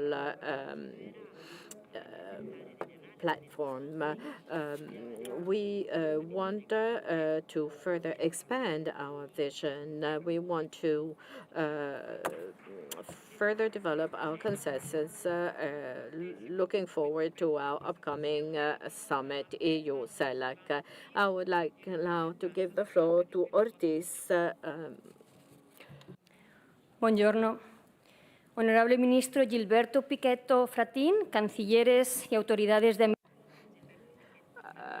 Minister Pichetto Fratin, representatives of Latin American Caribbean states, of the international organization. It's a great honor for me being here today as a representative of my organization, but also on my personal behalf, I would like to thank you for being here today. For 2 years, I was a student in the people feel when it comes to Italy, for my fellow citizens and for all Latin American Caribbean states. So in the future, we want to enhance trade, business alliances with your country to face up to the new challenges. I think that we have a huge potential here. We are the region which can give answers to climate change, food security, energy transition, and the protection of biodiversity. For us to do so, we have to work hand in hand with Europe as a single team. And this is the reason why we're here today. We want to see together how to develop trade with Latin American and Caribbean states. Our bank has very clear ideas on this. I will just briefly mention a few. CELAC and the EU represent two complementary pillars. But if we are to switch from a political to a practical dimension, then it is very important to relate with other agencies, with economic and financial institutions, because they can actually mold the relations so as to face up to future challenges. So I think that trade relations are gradually shifting into an essential tool when it comes to the economy of security. So the political scenario and economy go hand in hand. So how can we make it so that the agenda can adjust to the priorities of a global gateway? We're not only talking about a commercial opportunity for businesses, but we're also talking about strategic opportunity. And Latin America is a trusted partner, and it is complementary for our economic development. Much has been said already in terms of opportunities coming from our area, so food security, global trade. We're talking about figures and data that Europe needs. So we have you're very rich in terms of lithium and copper. So once we have ratified the agreement between Mercosur and the EU, the whole network of relations between Latin America and the Caribbean will be accounting for 97% of the regional GDP. But of course, we have to also increase the interconnection between EU, Latin America, and the Caribbean area. So we want to have a diagonal and flexible accumulation model as a legally feasible and long-term model which can develop bilateral agreements. I will explain myself. Well, I'm talking about a mechanism here which wants to include investments from specific sources without yet having to change the specific rules of each treaty. This could be a starting point to create a bi-regional integrated economic space which would involve 1 billion people with a GDP that would be equal to US. This could increase by 70% bilateral trade, and this would facilitate the accumulation of bilateral models with a huge potential, especially when it comes to decarbonization and with a high value added result. So this would be like a first response to some issues. We want to enhance its flexible diagonal cooperation, a mechanism which would be between the countries of Central America, Colombia, Ecuador, Peru, and Chile, because they do address the priorities have been set up. Ecuador, too, could be part of the project, but yet here we have to come up with one specific clause or proviso that has to be written down. Mercosur, too, could be part of this agreement when the agreement enters into force. And then the investment agenda, global gateway, must also set up regional and local projects. Argentina, Chile, and Bolivia, for instance, have 71% of lithium reserves. Latin America could account for 35% of green hydrogen production. So we have to overcome our role of mere exporter, importer of raw materials, but we need to develop technological systems where we can be also part of the supply chain of lithium, green hydrogen, and copper. Otherwise, a green transition may become a missed opportunity. We have to develop specific instruments that would allow us to have a better cooperation in this area. So not only speaking about investments, but above all, we should be talking about development and innovation. So other regions can therefore have more opportunities for green energies. In terms of development opportunities in renewables, well, this is another important sector because we have to develop AI projects here. This is another potential area of development. Latin America has the prerequisites to play an important role even in this area because we have rare earths and minerals and we're very rich in this, and this is essential if we are to create these chips, which are fundamental if we are to develop artificial intelligence. Let me also add that we have 400 million people who are in the working age. The youth are passionate with when it comes to new technologies. So the Global Gateway Agenda has to promote green data centers for AI solutions by using local businesses, not also to promote investments, but also to offer qualified jobs, because we need industry, we need power, we need schools, education, but we also need water resources. So as the demand for AI increases, we must make it so that water and power provision can be provided to those areas where this new development takes place. New forms of energy which have to be kind of out of the box. Regrettably, I don't have more time to talk to you about all the issues I would like to address, but let me say that, for instance, with the Minister of Barbados, we are developing a regional program. And this is a new program to harness all the savings towards the development of local assets. Let me finally say this is something that has already been mentioned by Cassa Depositi e Prestiti.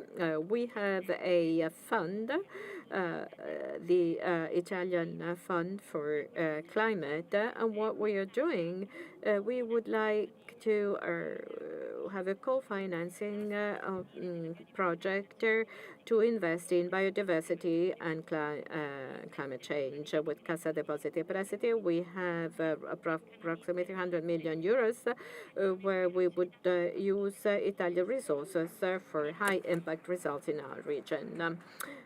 Finally, can I still add something more? No, I have to close.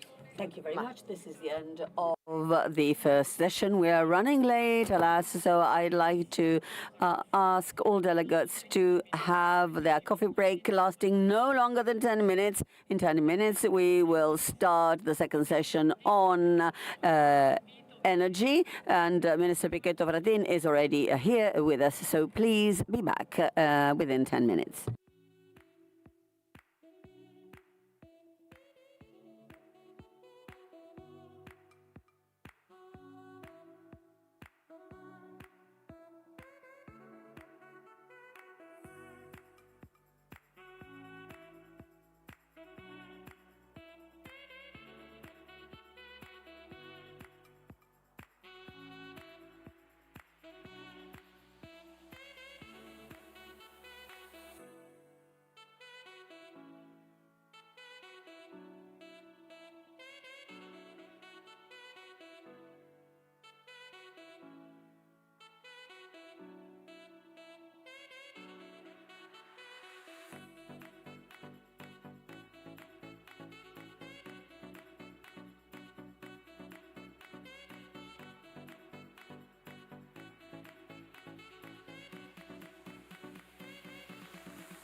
Pepsi Cola, Coca-Cola, Pepsi Cola, Coca-Cola.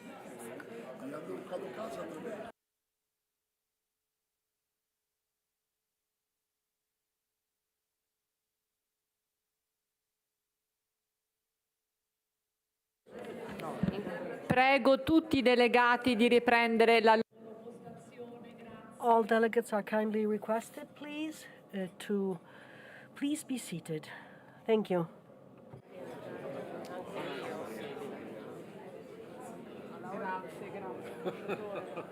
Ti dai il buon esempio.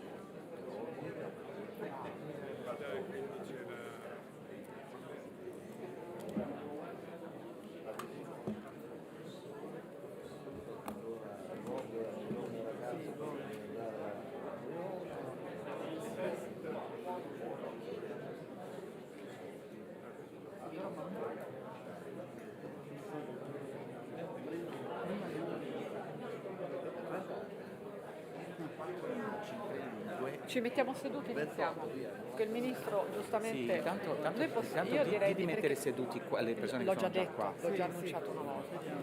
Se ci teniamo Sì.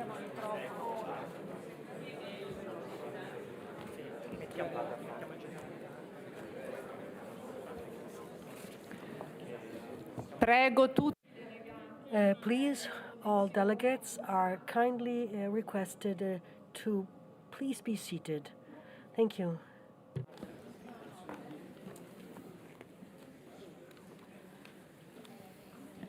Numero uno, no, stai comodo, come stai? Stai comodo? Come va? Sopravvivo. Alla grande. In qualche modo. Alla grande.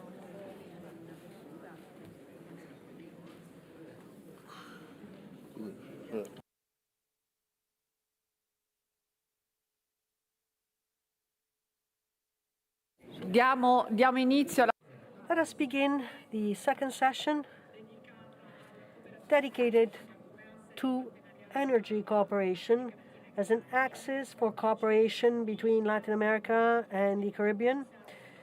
And I would like to welcome and thank for his presence here Minister Gilberto Pichetto Fratin, who is the Italian Minister of Environment and Energy Security. I would like to give him the floor, and he will deliver the initial remarks.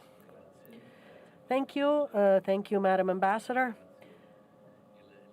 I would like to thank Deputy Prime Minister Tajani for this very important event, and I would like to greet and welcome my colleagues and delegates from Latin America and the Caribbean, and the representatives of international organizations and businesses. This gathering takes place at a time when we're all confronted by increasingly complex challenges related to energy security and the effects of climate change. And this on our systems, but especially on emerging economies and developing economies is particularly felt. The answer to these challenges needs to follow the same road, building energy systems that are based on technological neutrality, that guarantee clean, diversified sources that are accessible, cheap, and safe. In addition to answering these two challenges, it is a path that provides competitiveness and growth for our economic system and therefore for our businesses. A necessary condition so that this opportunity can turn into a reality, and our ability to guide investment towards a modern and digital energy systems that are able to improve in efficiency and the efficiency both on the side, on the demand side and the supply side. It is a capacity that needs to be built. We're talking about capacity building, actually, and for which I would like to confirm that Italy wants to financial and technology department for Latin America and the Caribbean. Historically, this has always been a priority region for our country. Through a public-private system of partnerships, we promote mixed and de-risking programs in cooperation with the Inter-American Development Bank and national players such as SACE to attract private capital towards resilient and renewable infrastructures. These actions are fully integrated within the Global Gateway European Agenda that provides for the mobilization of more than 45 billion euros for the digital and green transition by 2027. And also our businesses, energy businesses, contribute this, that work both on networks and components that build smart grids, storage systems, digitalization, and energy efficiency solutions. These are indispensable projects to reduce the vulnerability of our electrical systems to extreme events and making growth of demand sustainable. It is a role to which we have given a great impetus over the last few years, as shown by the 7 memorandums of understanding that the Italian Environment Minister has already signed with countries of the area: Argentina, Chile, Costa Rica, Cuba, Mexico, and Peru. And also with the CARICOM community for the Caribbean. Another 3 memorandums are being negotiated, 2 with Brazil and 1 with Paraguay. We're talking about agreements that refer to topical issues: access to renewable energy sources, strengthening of networks, and enhancement of bioenergy to connect the new areas of sustainable production to instead consumption hubs. On this point, we believe that the development of digital technologies is absolutely essential to accelerate decarbonization so that energy systems will be more intelligent, flexible, and secure.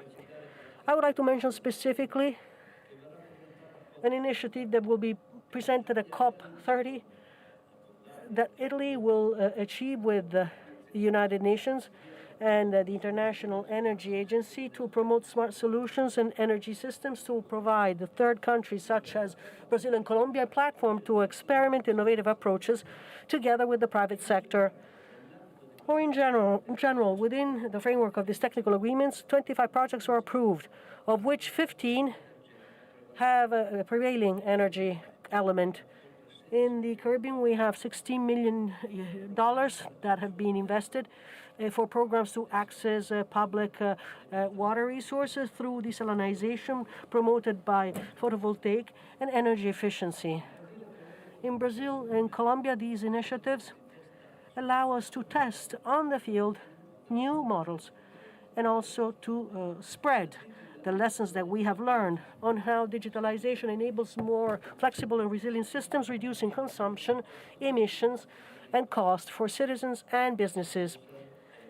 In St. Vincent and Grenadines, since my colleague, Mr. Stevenson, is co-chairing this session, I would like to mention a project organized with the CARICOM group, the desalination plant and inverse osmosis plant, that it is then electrified through PVs for the collection and distribution of 300 cubic meters of fresh water every day. This is a result of cooperation between Italy and the countries of CARICOM, as shown by the Memorandum of Understanding I mentioned earlier. These are just a few examples out of many. The final statement that will be approved today will promote new joint projects in renewable energies, in energy efficiency, in green hydrogen, and storage technologies to secure supply. The message is clear. We made important steps forward, but we need to speed up and push forward in order to extend the number of countries involved, strengthen the synergies in existing programs, and stimulate an ever-increasing participation of the private sector. Thank you. Grazie, signor. Thank you, Mr. Minister. Now I would like to give the floor to the co-chair and therefore the Minister of Foreign Affairs, Foreign Trade and Consumer Affairs of St. Vincent and the Grenadines, Mr. Frederick Stevenson. I would like to give you the floor.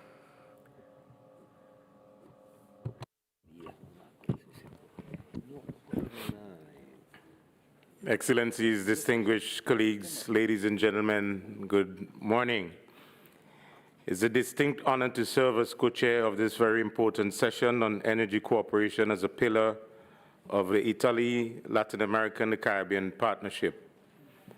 I extend sincerest thanks to the government of Italy and the Italian Ministry of Environment and Energy Security for convening this forum and for their long-standing cooperation with the nations of Latin America and the Caribbean, and particularly my country, St. Vincent and the Grenadines. Our partnership with Italy is grounded in shared principles of sustainability, solidarity, and innovation. Over the years, the Italian Ministry of Environment and Energy has worked closely with St. Vincent and the Grenadines in several meaningful areas. Through the Italy-CARICOM Partnership Program on Climate Change, Adaptation, and Disaster Risk Reduction, we have benefited from capacity-building initiatives that strengthen national institutions and supported the integration of climate resilience into our development planning. Italian collaboration has also supported projects in renewable energy and waste management, helping us to advance toward a cleaner, more sustainable future. In 2022, for example, cooperation under the Italy SIDS framework contributed to community-based initiatives aimed at improving coastal resilience and protecting marine ecosystems, critical sectors for an island economy such as ours. Ladies and gentlemen, St. Vincent and the Grenadines has long recognized that energy transformation is central to the environmental protection and economic stability. Our policies reflect that conviction. Hydropower has been part of our energy mix for decades and continues to play an important role in reducing our reliance on imported fossil fuels. Solar energy installations on schools, health centers, and government buildings have expanded significantly under our National Energy Action Plan. Our geothermal energy project located in the La Safré region is among our flagship undertakings. Once operational, it has the potential to meet nearly 80% of the nation's electricity demands, drastically reducing emissions and improving energy security. These are not isolated projects. They are part of a broader Caribbean vision for a clean, resilient, and inclusive energy future. For us in the Caribbean, the transition to sustainable energy is also a matter of survival. The 2021 eruptions of La Safré volcano, followed by major hurricanes in previous years, illustrated how vulnerable small island states are to the effects of climate change and external shocks. Renewable energy and climate adaptation, therefore, are not abstract goals. They are practical measures for ensuring resilience and self-reliance. Italy's partnership has been instrumental in helping us pursue these goals. Italy's expertise in green technology, sustainable infrastructure, and the environmental governance provides a model for collaboration that goes beyond aid. It builds enduring capacity. As we co-chair this session, I invite us to reflect on how we can strengthen these bonds through 1, joint investment in renewable energy infrastructure, 2, technology transfer and research partnerships, and 3, innovative financing mechanisms that make clean energy accessible to small and vulnerable economies. Excellencies, ladies and gentlemen, this partnership between Italy, Latin America, and the Caribbean is built on mutual respect and shared values. Together, we can transform our regions into leaders of the global energy transition, demonstrating that sustainability and development go hand in hand. Let us continue to build on the foundations we have laid through dialogue, cooperation, and concrete action for a future powered by clean energy, sustained by resilience, and guided by the common purpose. I thank you.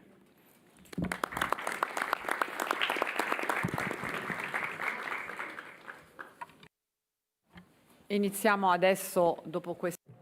After these two introductory speeches, we ask the heads of delegation to take the floor. There are 12 heads of delegation who signed up to speak. Please limit your intervention to 3 minutes. Let us begin with Alejandro Solano Ortiz, Deputy Foreign Minister of Costa Rica. I would like to give you the floor. Thank you, Madam Director General. It is a pleasure to address you all in this session of the 12th Italian Latin America Caribbean Conference, a very important cooperation for us. And I would also like to talk to you about all the cooperation projects that we have in place right now. I would like to add that our country has a long-standing tradition of cooperation with Italy, strategic partner, also for culture, because of the cultural bonds that we have. Costa Rica recognizes the cooperation projects that for years have been developed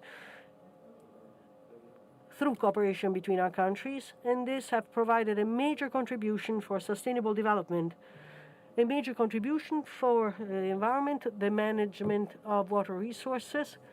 We have then also implemented projects in the domain of art and also digital transition, and this has strengthened our resolve to work together. The role of bilateral cooperation cannot hide the importance of regional cooperation, cooperation with the EU that is now taking place effectively, also thanks to the Italian Latin American Institute. So right now, I would like to thank you, the Italian Latin American Institute, for their efforts, and also I would like to thank ICE and all your projects that you sponsor so generously.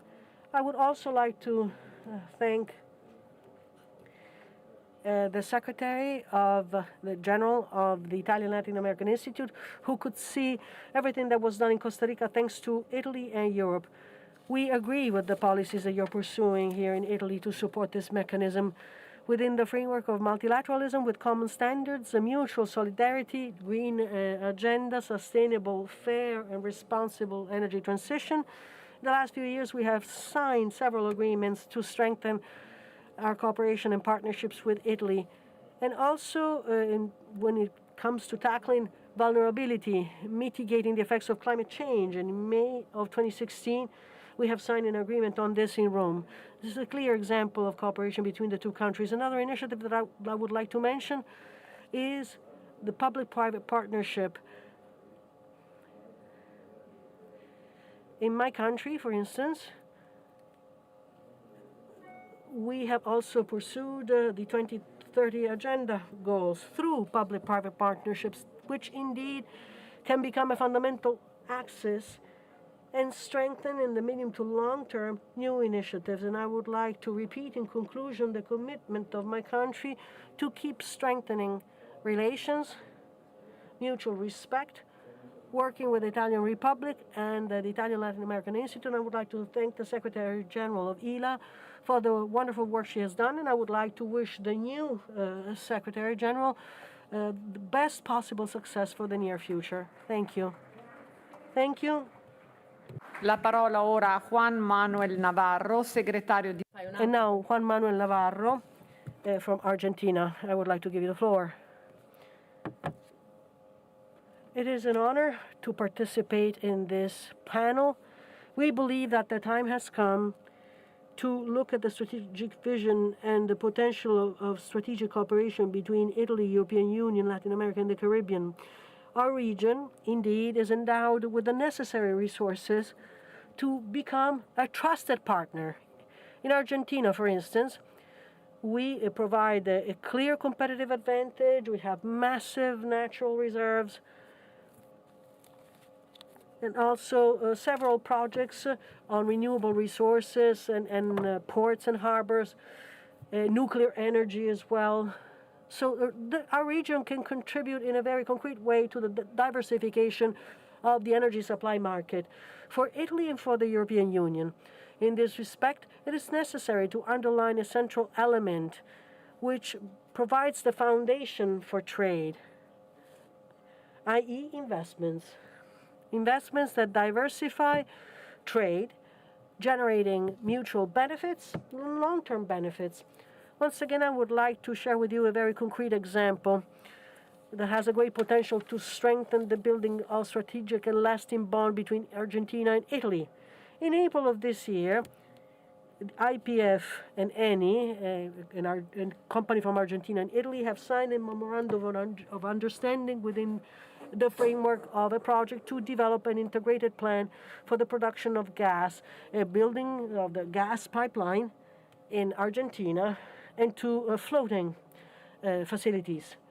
This should be completed by the end of this year, at the beginning of next year at the latest. If this comes to fruition, Italy can count on another trusted supplier for its energy needs. We'll also boost bilateral trade.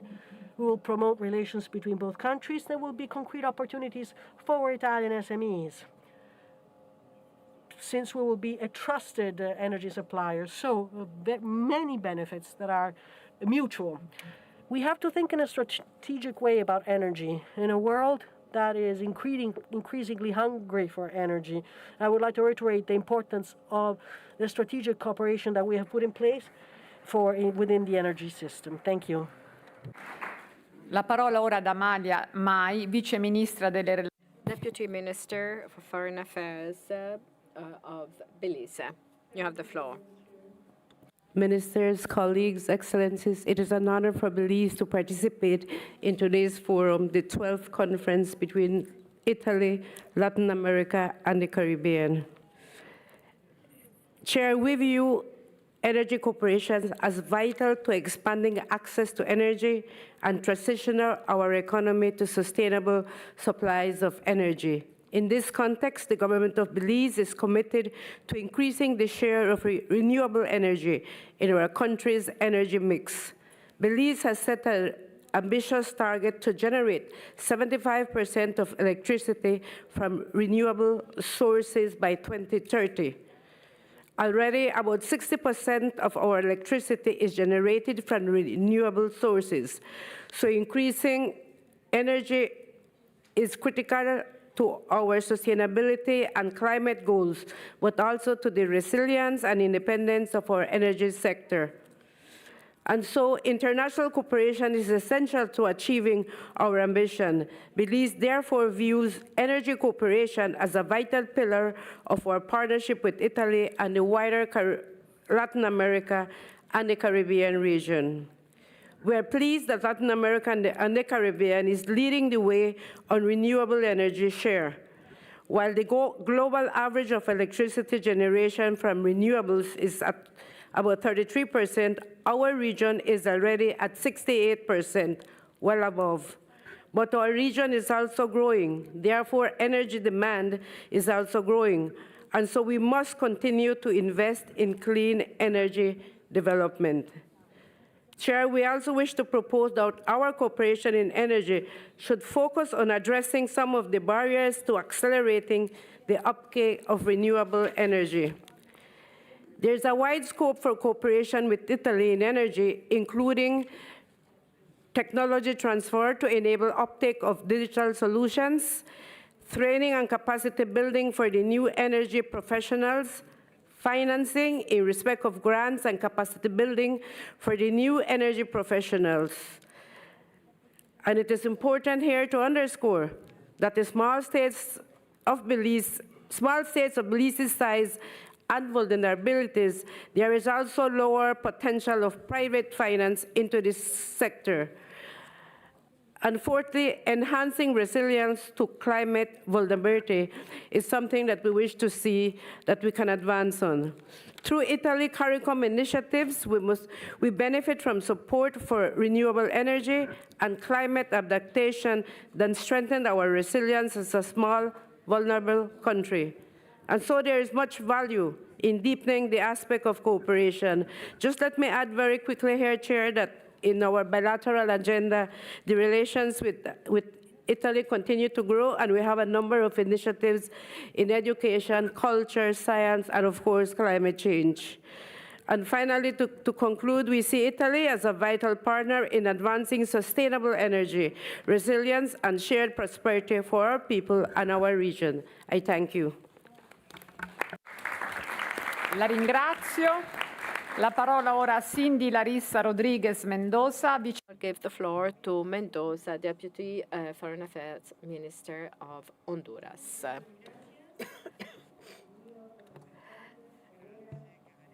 Thank you, dear representatives, dear colleagues. It is a great pleasure for me to address the best greeting from the first woman president of the Honduras, Sarmiento. It is a great honor for me to participate in this 12th conference, Italy, Latin American, Caribbean countries. This is an opportunity to further enhance cooperation between our country and Italy and the region. First of all, let me thank the Italian government for organizing this conference. And Italy is a strategic partner which is committed in the sustainable development of our region. Namely with regards to the energy sector. The Honduras, through appropriate public policies, we have cooperated in a multi-sectoral way in the energy sector. The energy sector when we talk about energy sector, it is a human right to have access to energy, and therefore the modernization of the infrastructures, the development of micro-grids has made it possible to have access to modern technologies, access to all. And the investments made in these sectors have allowed for the development of renewables, such as the hydroelectric, photovoltaic, wind, and geothermal energy.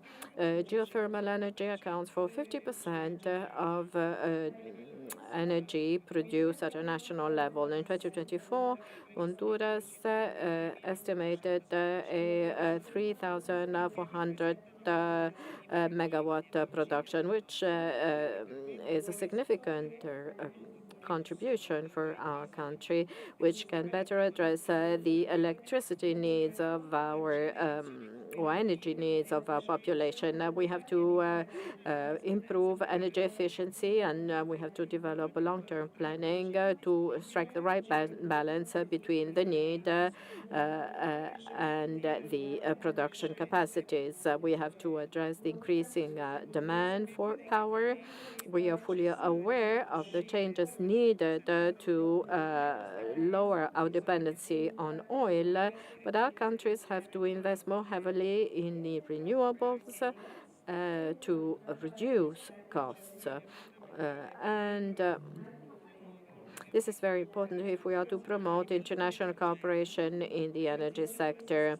The transition toward a cleaner, more inclusive energy calls for better cooperation with other countries, with other organizations, with the EU, the Central American Bank of Economic Integration, and many other organizations and agencies. With all of these institutions, we have through the cooperation with these institutions, we have further developed infrastructures, facilities, and this means that we have an enhanced capacity to further develop production, to develop energy projects which address all the needs of sustainability and energy efficiencies. Let me also add that Honduras would like to reiterate its commitment for an energy which offers access to all. Thank you, and now I'll give the floor to McIntosh, Deputy Foreign Affairs Minister of Suriname. You have the floor. Thank you, Madam Chair.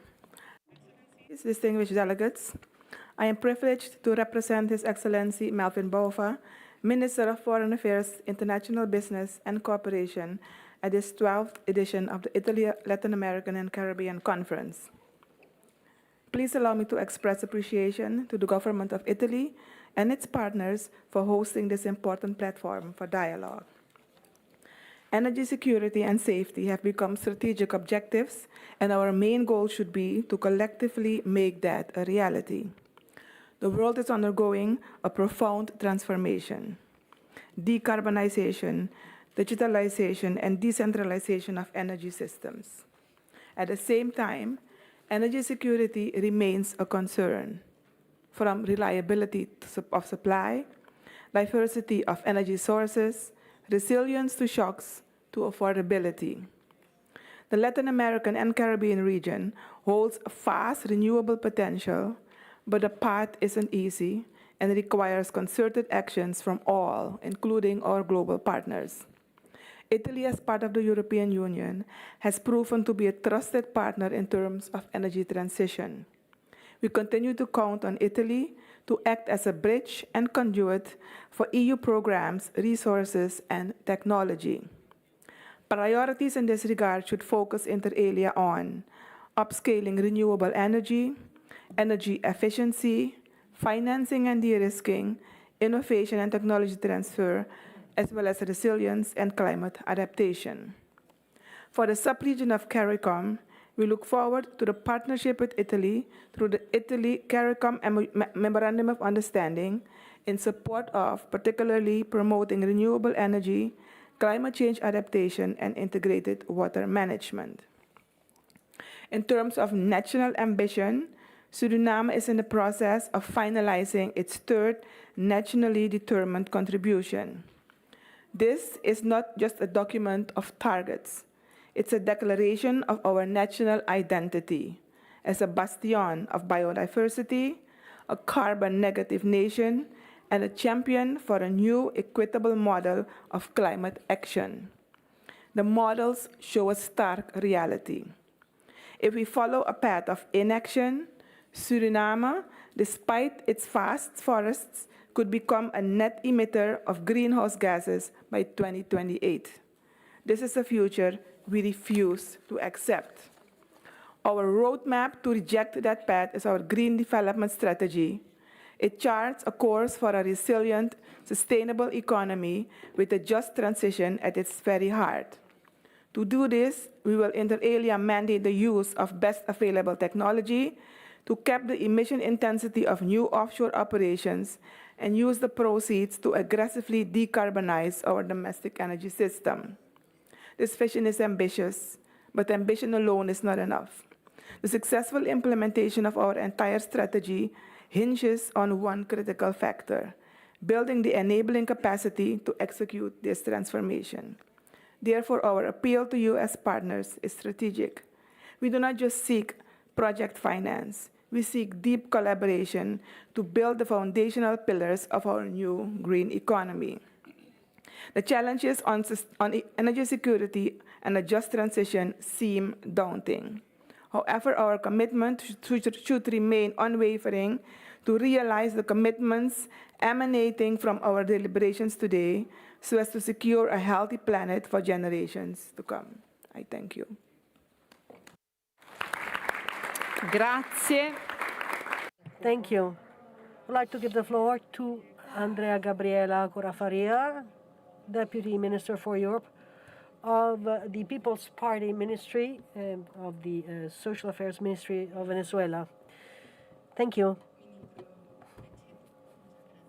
Dear Minister Pichetto Fratin,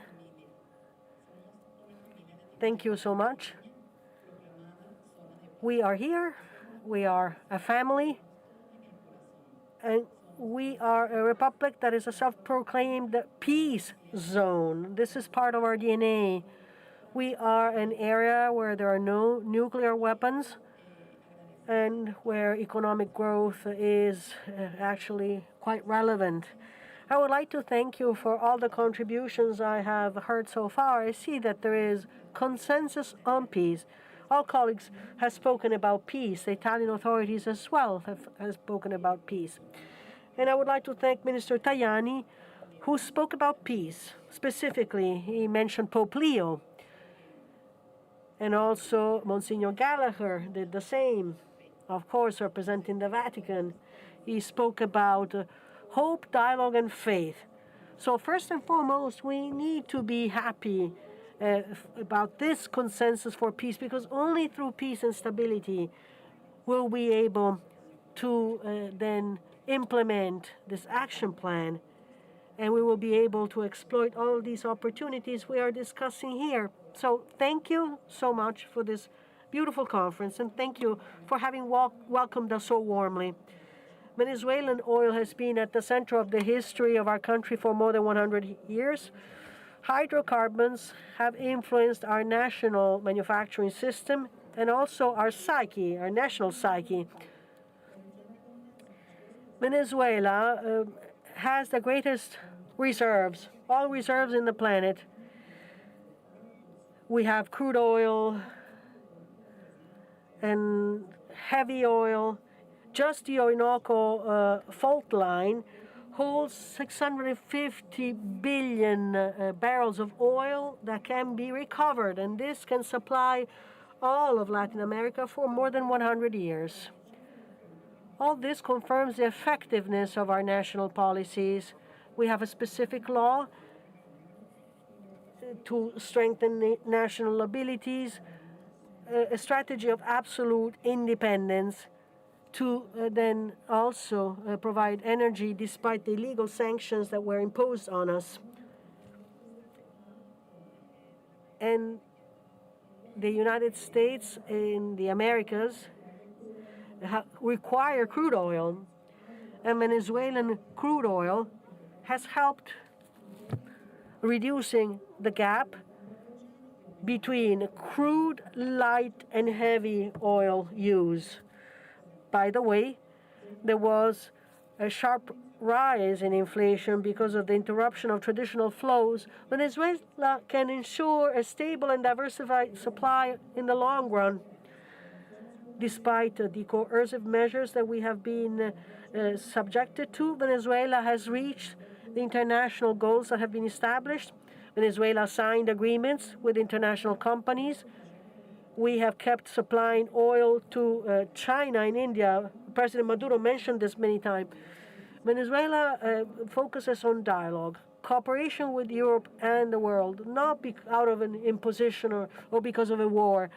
The stability of the markets relies on a synergy between producers and consumers and never on coercion. Thank you. Now, would like to give the floor to Ambassador Chavez, and he is the ambassador of El Salvador to the Italian Republic. Thank you. I would like to greet in particular the delegation of the Italian Republic and Minister Antonio Tajani. Likewise, I would also like to thank the delegations from Latin America and the Caribbean. Ladies and gentlemen, El Salvador is very pleased to participate in this 12th conference. We wish us all a very fruitful day. This is why we enthusiastically endorse all the points that have been put forward for this debate. We thank the Italian Republic for having organized this conference in an excellent way, in working hard with President Bukele. El Salvador has defeated organized crime. We know that organized crime has led to uncertainty, strife, grief, and now after 40 years, we have become one of the safest countries after having been the most dangerous country in the world for 40 years. Now we're one of the safest countries, actually, in the Western Hemisphere. Thanks be to God. And this security that we can rely on allows our population to live in peace. But this, as a country, allows us to promote development and well-being. And so we focus on education, healthcare, food security, tourism, bitcoins, new technologies, new renewable energy sources. Because all this is bringing about a very fast-paced transformation in Salvador. But we cannot do this on our own. We need to promote exchanges. We need foreign investment and cooperation. Salvador wants to share the achievements that we have reached in terms of the fight against organized crime and security. These were situations where a curse, a scourge that has affected our country, especially the poor households. So with great friendship, with great respect, we would like to share with you the experience that we have acquired over the last few years in this domain. Furthermore, we would like to thank the Italian Latin American Institute and the Italian Foreign Ministry for its joint work with Salvador, specifically Madam Cavallari and Giorgio Silli, who is the Secretary of State for our region. We reiterate once again our wish to work with all of you to strengthen democracy, to promote development and well-being for our peoples. Thank you.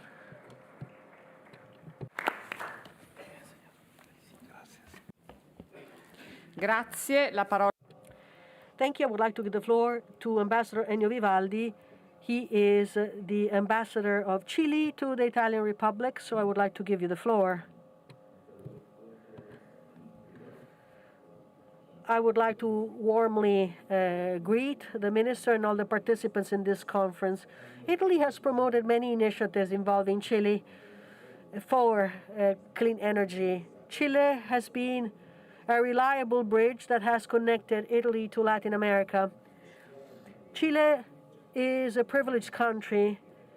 If you think about clean energy, in the north we have solar energy, in the desert, in the central part of the country we have hydroelectric power from the Andes, and in the south we have wind energy because we have powerful winds blowing in Patagonia. Energy cannot be separated from security and sustainable development.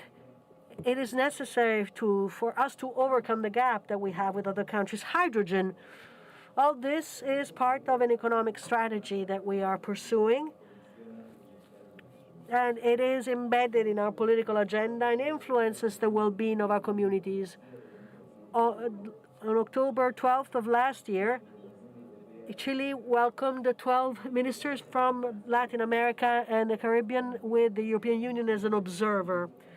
We emphasize the advantages that our region can supply renewable energy, for instance, strategic goals. We need cooperation to promote all this and very sound institutions. There is no single energy transition. Each country must define its own strategy based on the assets and resources that they have. And this is actually a plus, not a weakness. We have to integrate our knowledge academically as well. We need to share our laws and regulations. We need to be fair and inclusive, and therefore we have to create quality jobs, train and educate young people and our human capital, so wherever energy is generated and where rare earth minerals are being then extracted, our young people should be the first one to benefit. Scientific cooperation with Italy makes Italy a natural partner in our region. There's plenty of room to share projects, green hydrogen, energy efficiency, sustainable maritime corridors. Regarding, instead, higher education, Chile with the ILA will work with Italian universities by introducing new degrees or strengthening existing degree programs, thanks to the knowledge that Italy holds. Essential cooperation with Latin America should be aimed not at exploiting natural resources, but rather it should be focused on promoting the development of Latin America so that this continent is endowed with all necessary technology and scientific knowledge to promote its sovereignty. Regarding energy, for sure, we can have an engine, a driver for development, but we need reliable institutions and clear rules, a reduction of fragmentation, and an increase in mutual trust. It seems anachronistic to consider the Caribbean and Latin America as an observer in the global transition. We're key players with knowledge, capacities, and with the will and wish to cooperate. And it is in this kind of cooperation that we can promote relations with Italy. Thank you. Grazie. La parola ora a Thomas Gandhi. And now Thomas Gandhi, the ambassador of Haiti to the Italian Republic. I would like to give you the floor. Thank you, Chair. Mr. Gilberto Pichetto Fratin, Excellencies, Haiti and has existed for more than 2 centuries.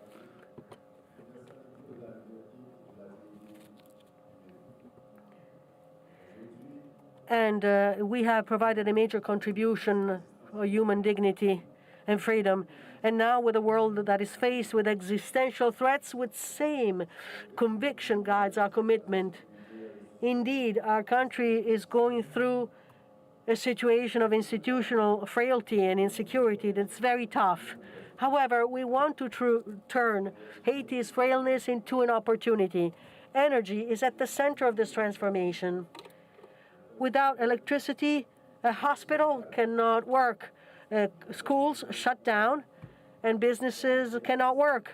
But with clean energy, decentralized and accessible energy supply, health, education, and employment can flourish once again. This is why I'm suggesting that Haiti becomes a pilot laboratory in the Caribbean to show that the energy transition can become a stabilizing tool, promoting resilience and shared development. Therefore, we invite Italy and our partners within CELAC to join us in a pilot project for energy independence in Haiti that can also be reproduced in other small island states in our region. Excellencies, the energy challenge is not only technical in nature, it is also ethical. Making sure that each people can have electricity means restoring hope and dignity to all peoples. Thank you.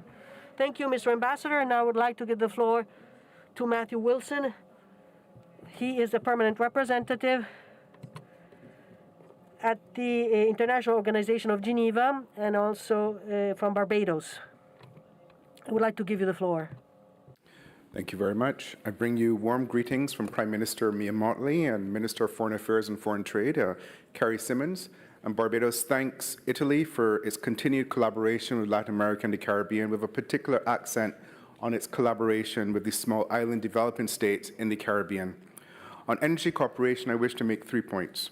1, small islands will not survive and will not be productive without consistent access to energy resources. It is as much a security issue as it is an economic issue. Climate change, or rather the climate crisis, is existential and real. And we base this on facts, on data, on scientific evidence, and what we experience every day. Pivoting away from fossil fuel dependence is an important pillar of energy security. And harnessing the power of solar, of wind, and the ocean is where many of us in the region need to go. This takes finances, and this takes investment. This takes technology, and this takes know-how. And it's exactly in these 4 areas where we can upgrade the collaboration with Italy. And here I want to commend Italy for its support to the Caribbean Development Bank, especially in the area of sustainable development projects. We need to see more of this, and we want to work with you to ensure that through the CDB, Italy can continue to enhance its presence by supporting investments in adaptation and in the uptake of new sources of energy which are clean, sustainable, efficient, and cost-effective. The government of Italy is providing a concessional financing package comprising 50 million euros on a soft loan and 2.5 million euros in terms of a grant to support these sustainable projects in 8 CARICOM countries. And this is administered by the CDB at the highly concessional rate of 1.4%, along with the accompanying grant.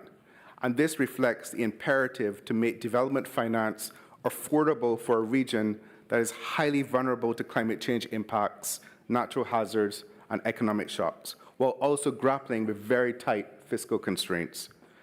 This line of credit has approved 26.17 million euros and mobilized over 131 million euros in additional funding for these projects. And this demonstrates the catalytic effect and the regional impact of Italy's investment in the region through the CDB. However, we do urge Italy and the CDB to continue the discussion on the matter of eligibility, as only 8 of the 15 CARICOM states are able to access funding made available. And as referenced by Minister Johnson-Smith of Jamaica, some countries in the region, such as Barbados, are not listed as eligible countries because of our per capita income, and we hope that this can be rectified given the vulnerability of all of our small islands. Second, economic growth and access to efficient sources of energy go hand in hand, and we need to ensure that small businesses, which make up 99% of our business ecosystem, also have access to the technology and know-how to be part of this green transition, and to be able to both generate and use alternative and cleaner sources of energy. So we believe, as was said this morning, there's more scope for moving towards B2B investment, and we look forward to exploring ways that we can better leverage this existing political partnership between the Caribbean and Italy to better connect our business communities. And third and finally, creating energy cooperation between our regions also means enhancing our multilateral cooperation around climate change and access to energy. It will also mean us working closer together on support for the multilateral system, including the UN and the WTO. And many of you would have heard about the Barbados-piloted Bridgetown Initiative 3.0. And this has been all about creating access to climate finance for adaptation and mitigation, for democratizing the international financial system, including at the level of the World Bank and the IMF, inserting natural disaster clauses into loan agreements, exploring new options like green and blue bonds, and helping to push the creation of the Loss and Damage Fund. And now, through the Bridgetown Initiative, we're working with the insurance industry to help us address and finance the climate crisis. Italy has been both a supporter and a partner in this, and we want to continue to explore ways that we can use the Bridgetown Initiative as one of the platforms to create deeper energy cooperation between our regions. Grazie mille per questa eccellente collaborazione. Thank you. Grazie. La parola ora a Winston Pinnock, rappresentante permanente delle Bahamas alla FAO e ambasciatore designato in Italia. A lei la parola.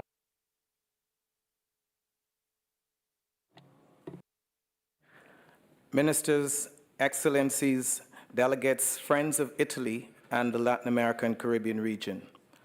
On behalf of the government and the people of the Bahamas, I wish to express our gratitude to the government of the Italian Republic for hosting this conference. Additionally, I'd like to thank the Honorable Gilberto Frattini, Minister of Environment and Energy Security, for agreeing to co-host the second thematic session and for inviting Caribbean countries to participate. The Bahamas' participation in this conference provides a better opportunity to establish partnership with the Italian private sector in renewable energy investment, port infrastructure, and sustainable tourism. Our government also supports Italy's leadership in renewable energy development, which could serve as a model for the Bahamas in diversifying its energy sources, increasing resilience to climate change, and improving adaptation strategies. As a small island developing state, the Bahamas is painfully aware of the realities of climate change, based on our vulnerability to rising sea levels and extreme weather events such as hurricanes and tropical storms. There is added urgency to efforts to adapt and expand renewables. We are compelled to shift towards greener energy alternatives to significantly curb emissions, all while fortifying our infrastructure against the wrath of nature. As ASIDs, our own emissions are minuscule compared to those of our developed counterparts, yet we bear a disproportionately heavy burden from the impacts of global climate change. Therefore, we have become impatient to see our developed counterparts transition into a greener economy. This is paramount in the objectives of the Bahamas. As part of the government's ongoing efforts to improve energy sustainability and reduce carbon emissions, the Bahamas is rapidly transitioning into natural gas for electricity generation, which is cleaner and more affordable alternative to conventional fuels. The Bahamas Prime Minister, the Honorable Philip E. Davis, has been a champion representing not just the Bahamas, but the Caribbean region as it continues to be plagued by the vagaries of climate change. Our PM was bold in reminding the world at the UN most recently that climate change is no con job. It is very real for those of us who know the existential threat that it poses to our countries. Excellencies, in the Bahamas and the Caribbean region, high energy costs affects every aspect of our lives. They limit our financial freedom, constrain our growth, and make everyday life harder than it should be. Furthermore, our energy infrastructure is vulnerable to the impacts of climate change, as storms can create price shocks in global fuel markets.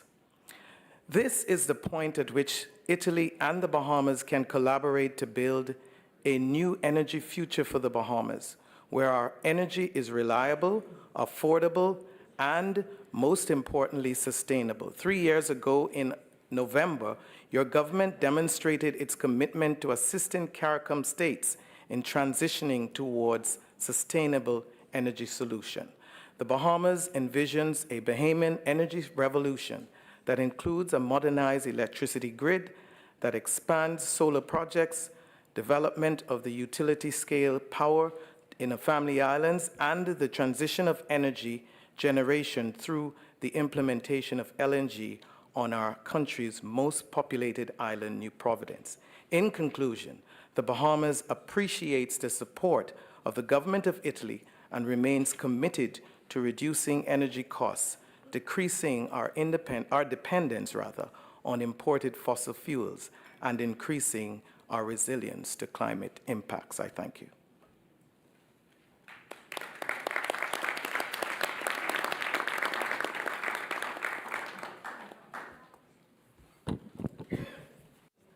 Grazie.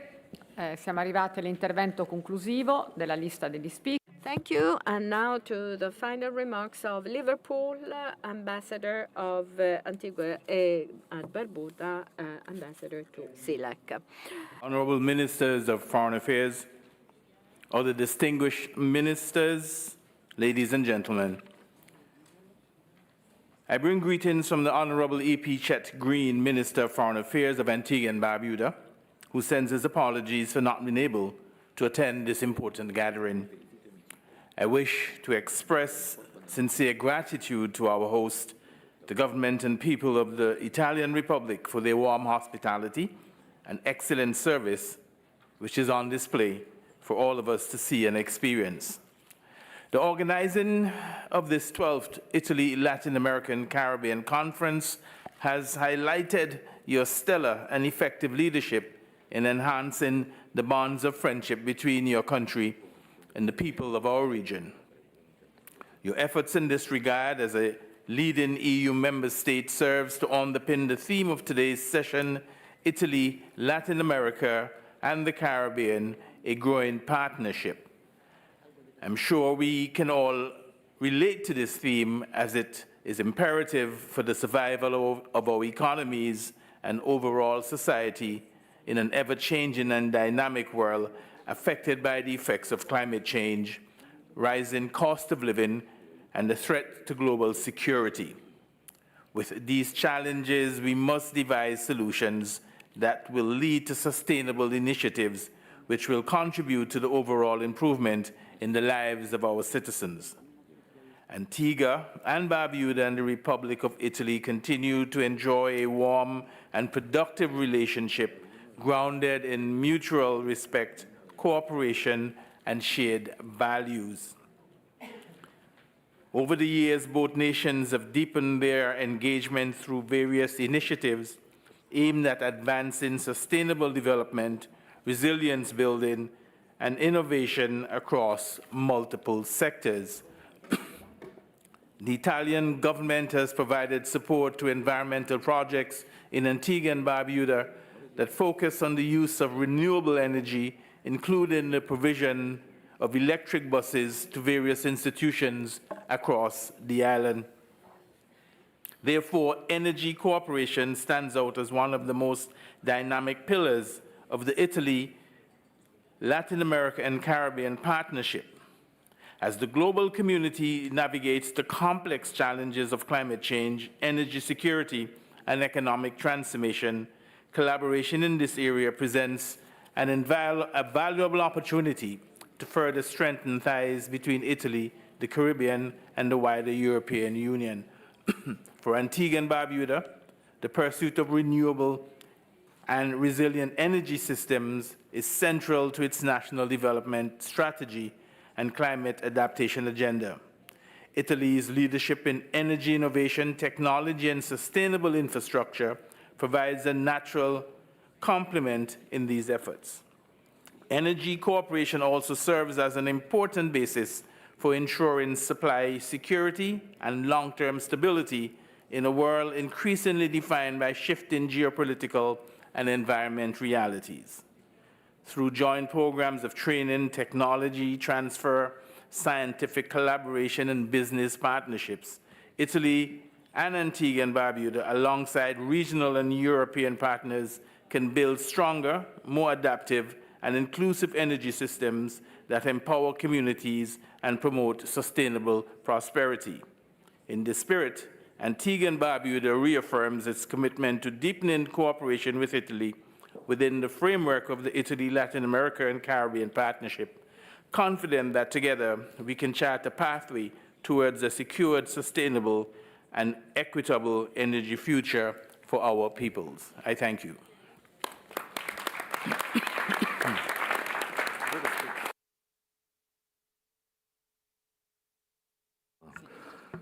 Grazie, grazie. Thank you very much. I would like to thank all our colleagues for their remarks that have focused on the many issues that tie the energy transition to the fundamental points that we are here to address: climate change and the actions that we must put in place to favor decarbonization, also to limit the devastating effects coming from rising sea levels that affect many islands in the Caribbean.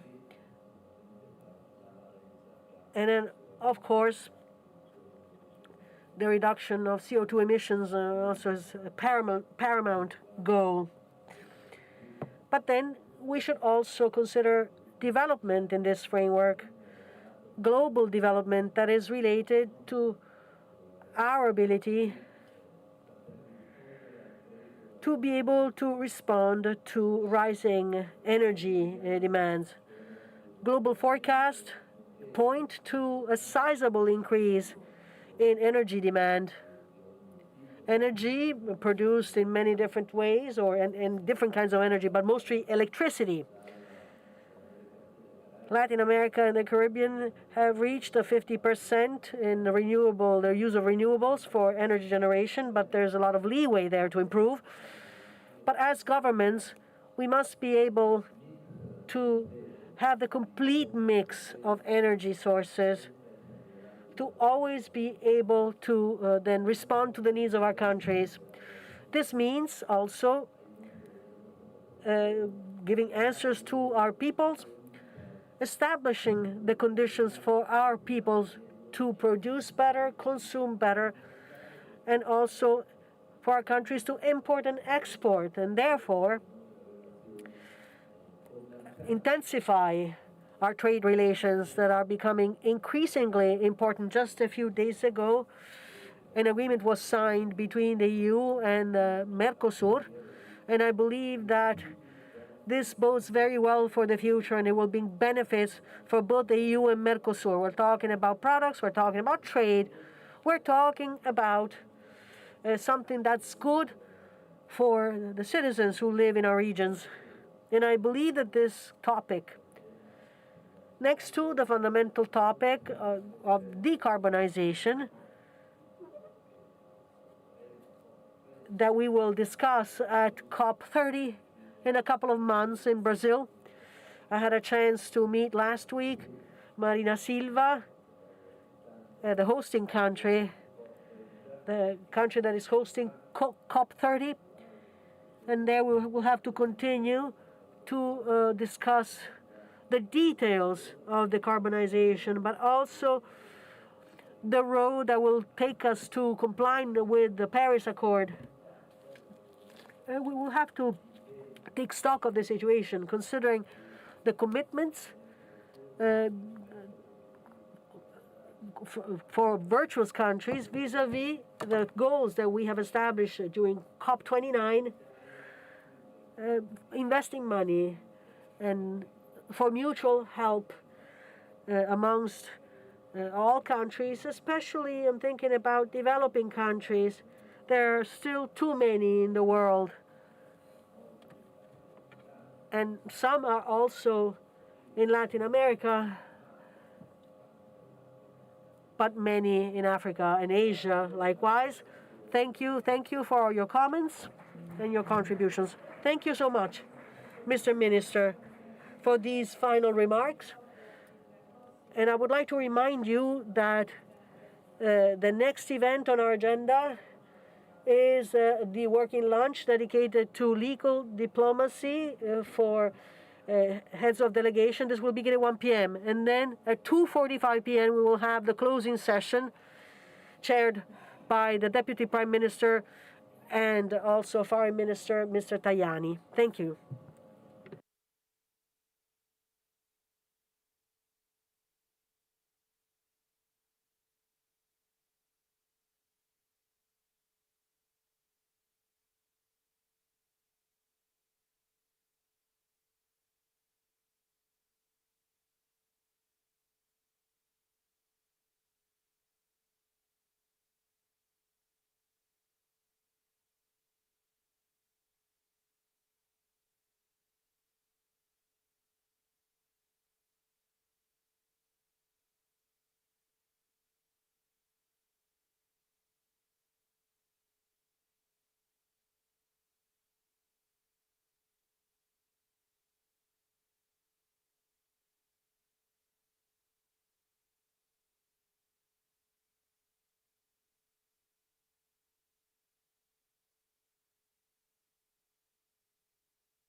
Bene, siamo arrivati alla We have come to the conclusion of our intense and busy working day.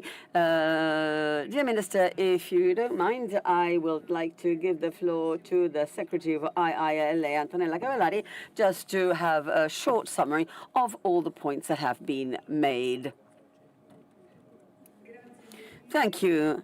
Thank you very much indeed, Minister, and I am truly moved by what I have heard from you, your comments, and I'd like to thank both Minister Tajani, the Undersecretary Sealy, who will replace me, Secretary Tripodi, the General Secretary, and all of you ministers, deputy ministers, and heads of Latin American, Caribbean countries. It is not easy, of course, to summarize this intense working day. However, I'd like to stress a few concepts.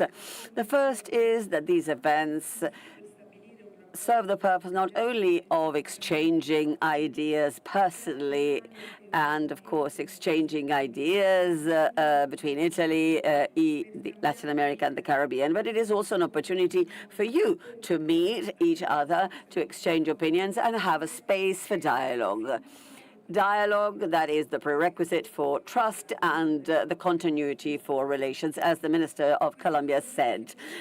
These two concepts, trust and continuity, are important for the IILA, and they are paramount in terms of looking at the future. As Minister Tajani himself was saying, looking to the future to build opportunities together. We are trying to establish a far-reaching, positive agenda which will support the summit which will be had in Santa Marta I'm grateful to Colombia, therefore. During the first session, we spoke of economic partnership and free trade, and the strategic importance of trade exchanges between our regions emerged with a certain energy. This is not only in terms of trade, but it is indeed a political side, the political side of our relations. We reaffirmed the need for shared rules, of further supporting free exchange agreements as the necessary tools to create a fruitful environment for investments. In this respect, I would like to recall the importance of the judiciary and the security cooperation. Without justice, no sustainable, fair and durable and long-lasting development can take place. So what we said during our working lunch that Minister Nordio took part in, whom we'd like to truly thank for having shared his important ideas on how to implement this cooperation in the field of justice and security, we actually aired, during the lunch, we aired such concepts and ideas. I was struck and interested by what was said by the representatives of ICESACE, CIMEST, the agencies at the surface of trade in Italy. Information was given in terms of what tools Italy makes available to support growth. IILA tries to contribute to growth diplomacy thanks to targeted initiatives to improve mutual knowledge and understanding and to foster investment. Let us use these very interesting tools which Italy puts at the disposal of the region and the countries of the area. As Minister Chacedo of Peru said, that we need to play a specific role based on practical, tangible initiatives. IILA hosts the Forum for SMEs. Many mentioned these. It is not just a question of large businesses, but there are value chains that SMEs take part in. We've had such an event with the Lazio region. B2Bs were held something like 120 during the day. In Treviso, we will hold a similar one. Hopefully with success. These initiatives are important to know each other and to make use of market opportunities. During the panel, what emerged was the need not to neglect the social economy and sphere. Once again, IILA is by your side. You know that Sociedades Inclusiva program of the EU is undertaken through us. The Global Gateway is as well mentioned in many of your contributions, and the Global Gateway is based on private-public partnerships. It was recalled that public resources are not enough on their own. We also need the resources coming from private companies. We listened to the representatives of Italian agencies list the tools available to implement such an initiative. So the Global Gateway itself does dwell on the social participation of citizens so that its aims can be fulfilled. IILA deals with the part concerning labor policies, and know that once again we are your ally in this field. During the second panel, we concentrated on cooperation in the field of energy. The Haiti ambassador said that energy is the true heart of transformation. Some highlighted that they are endowed with energy sources of a renewable kind, and how important an energy mix is for many Latin American countries.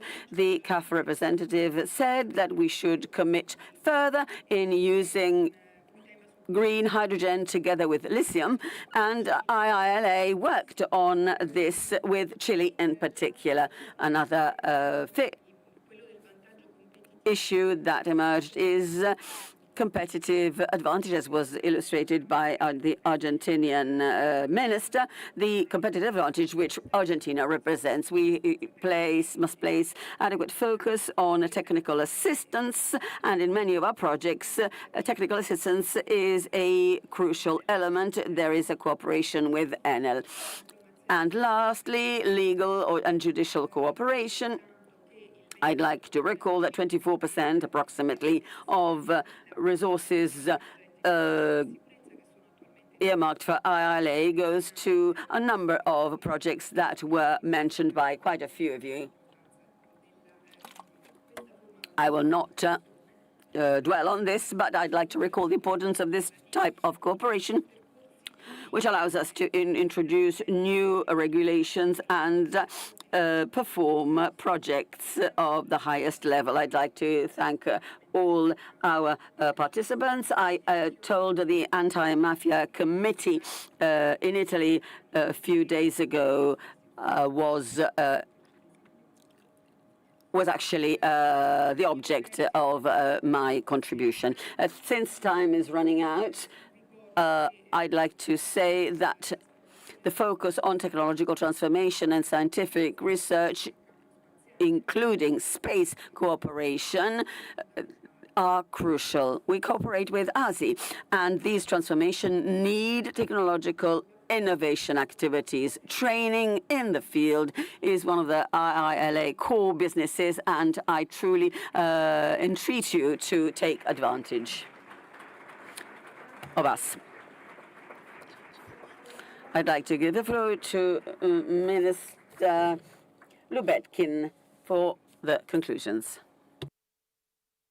Grazie. Do ora la parola al Ministro. Thank you. I'd like to give the floor to Mario Lubetkin, Minister for Foreign Relations of Uruguay, for the temporary presidency of CELAC.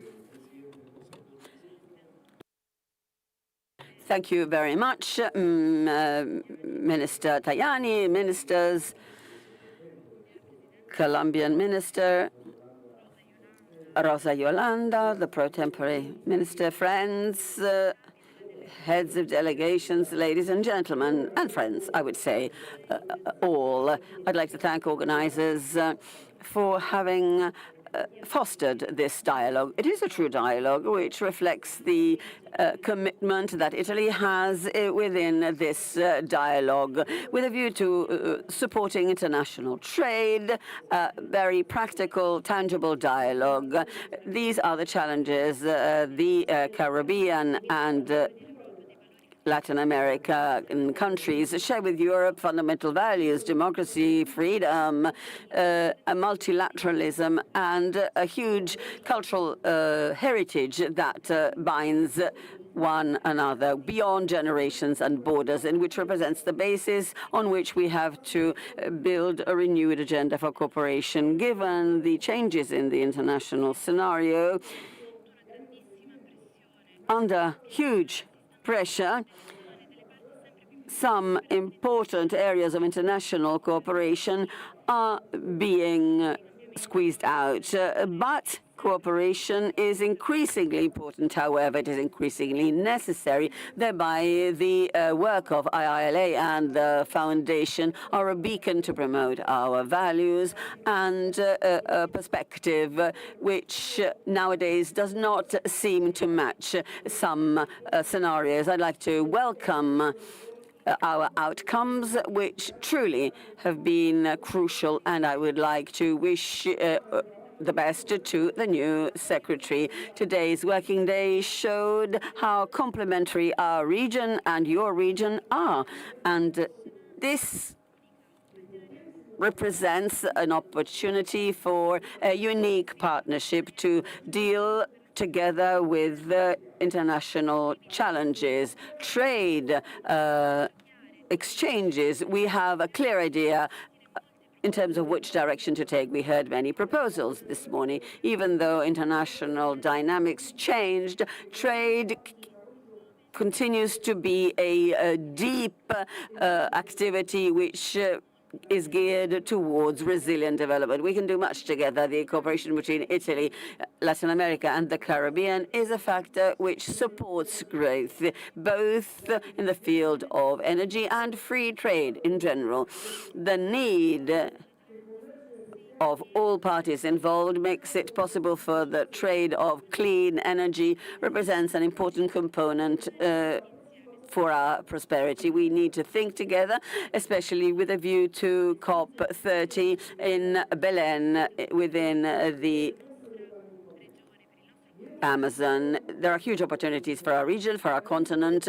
We heard much about opportunities, but today this itself is an opportunity to make everything come true. We have to think of an open and transparent world trade based on clear rules. We have to avoid trends to protectionism, which only limits the possibility of inclusive development. Uruguay will have the honor of having the temporary presidency of CELAC.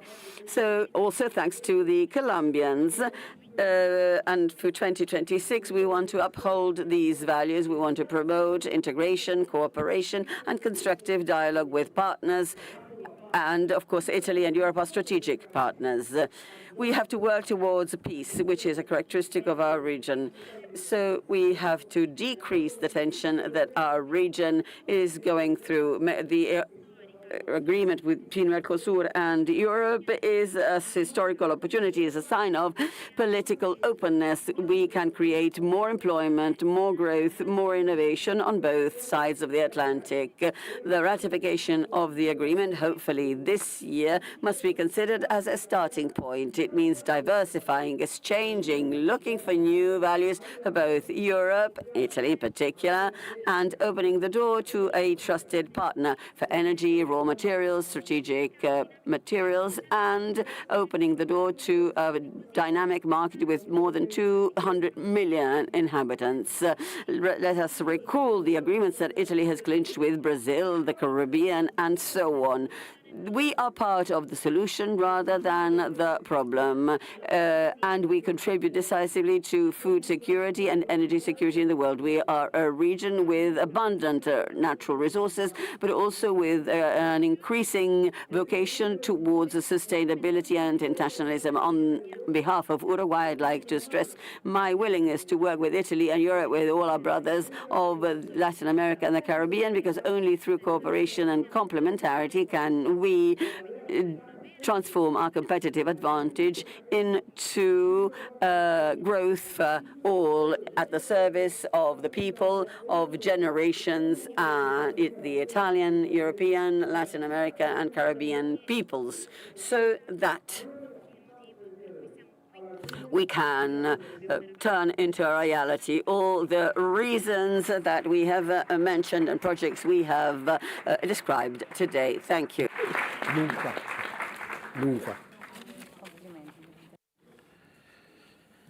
Grazie, grazie. Thank you. Thank you wholeheartedly to all of you. Let us bring this working day to a close. And I believe that we are stronger because of the political achievements that we have gained, not just the documents that we signed, but it was a very insightful day that will lead us to strengthen cooperation between Italy, Latin America, and the Caribbean evermore. There is a bi-regional area, space that has emerged between our regions, as I was saying, on topics such as our economy, energy, security, and law enforcement. I think after listening to your words on economic issues, I believe that we can do a lot more than what we're doing now. When the minister from Peru, he was talking about increasing our trade tenfold, I think that this can be done, for sure. It's not just an empty slogan, something that you can just say casually during a summit. No, we can do this together.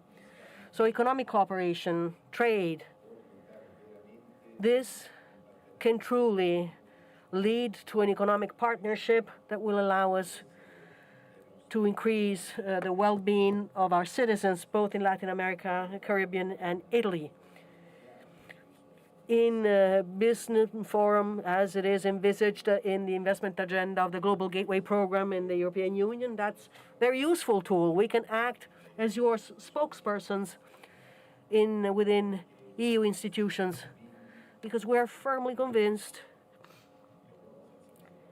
that Europe without Latin America would suffer, and likewise for Latin America without Europe. Italy is firmly convinced of this, and we will spare no efforts to make sure that this project to strengthen the bonds between our regions with Europe as well through a stronger bond with Italy then will be crowned by success. You heard my colleague, Minister Nordio, our Justice Minister. He spoke about also legal diplomacy. We're ready and happy and willing to share our know-how when it comes to combating organized crime, the mob, drug trafficking, terrorism. On several fronts, we are ready to work with you.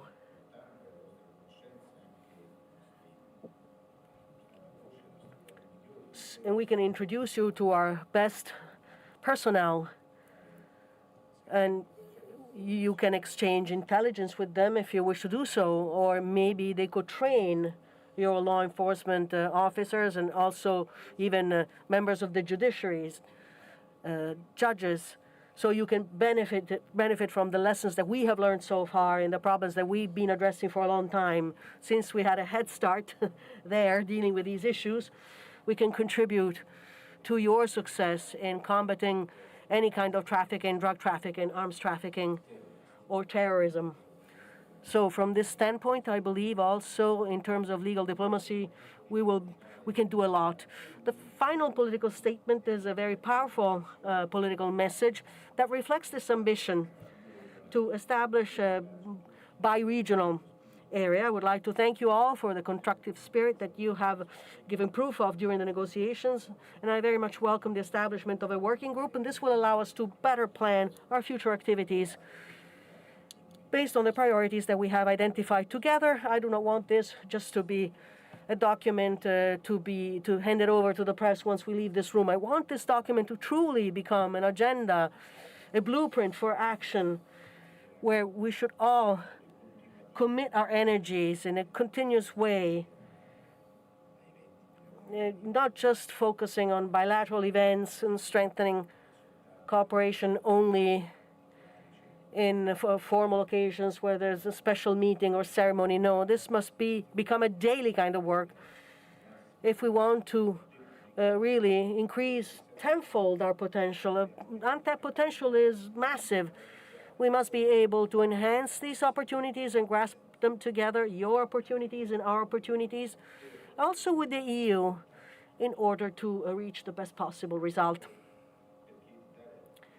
Since Italy will continue to cherish the fraternal bonds of friendship that ties together our peoples, in your countries, there are many communities of Italian. The largest in the world are in Latin America. São Paulo in Brazil, it's the largest Italian city in the world. But I could mention Uruguay, Peru, Paraguay, Argentina, Mexico, everywhere. Italians are very mobile. They are all over the place. And many also reached your countries centuries ago. So now they are fully fledged South Americans. But this is a very strong bond that we have to make the most of, not just at the level of a personal friendship, because as Italians, we're very similar to you when it comes to our behavior, todos por la calle, singing and dancing, right? We share the same kind of character and life, the attitude towards life, but we have to go beyond this. We have to study a strategy to use this friendship to help our populations ever more. My proposal today is to organize the next conference in one of your countries.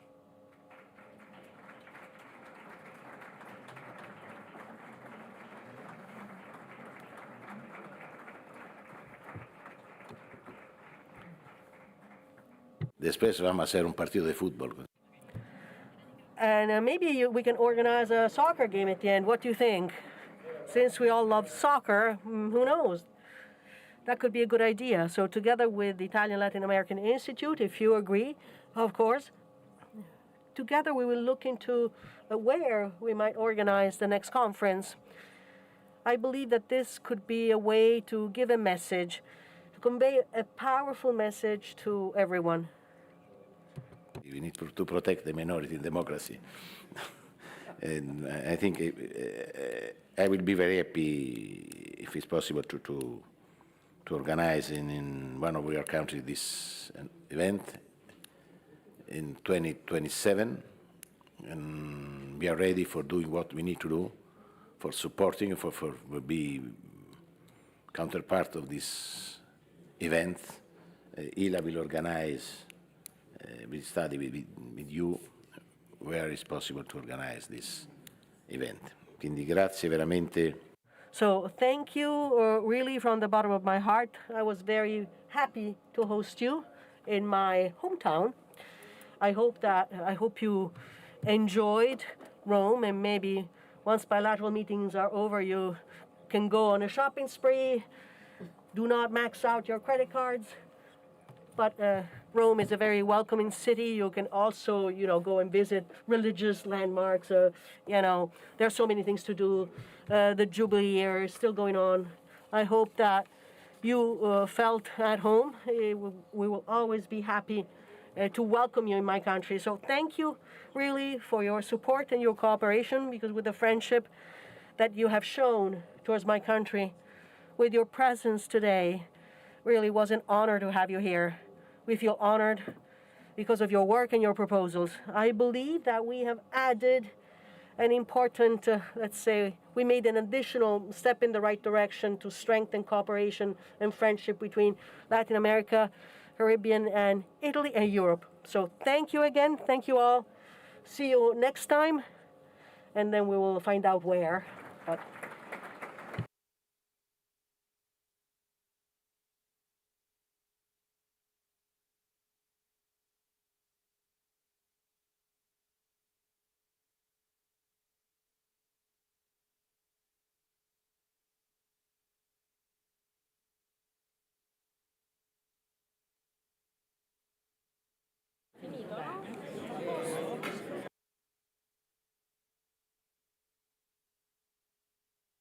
fare il Paraguay.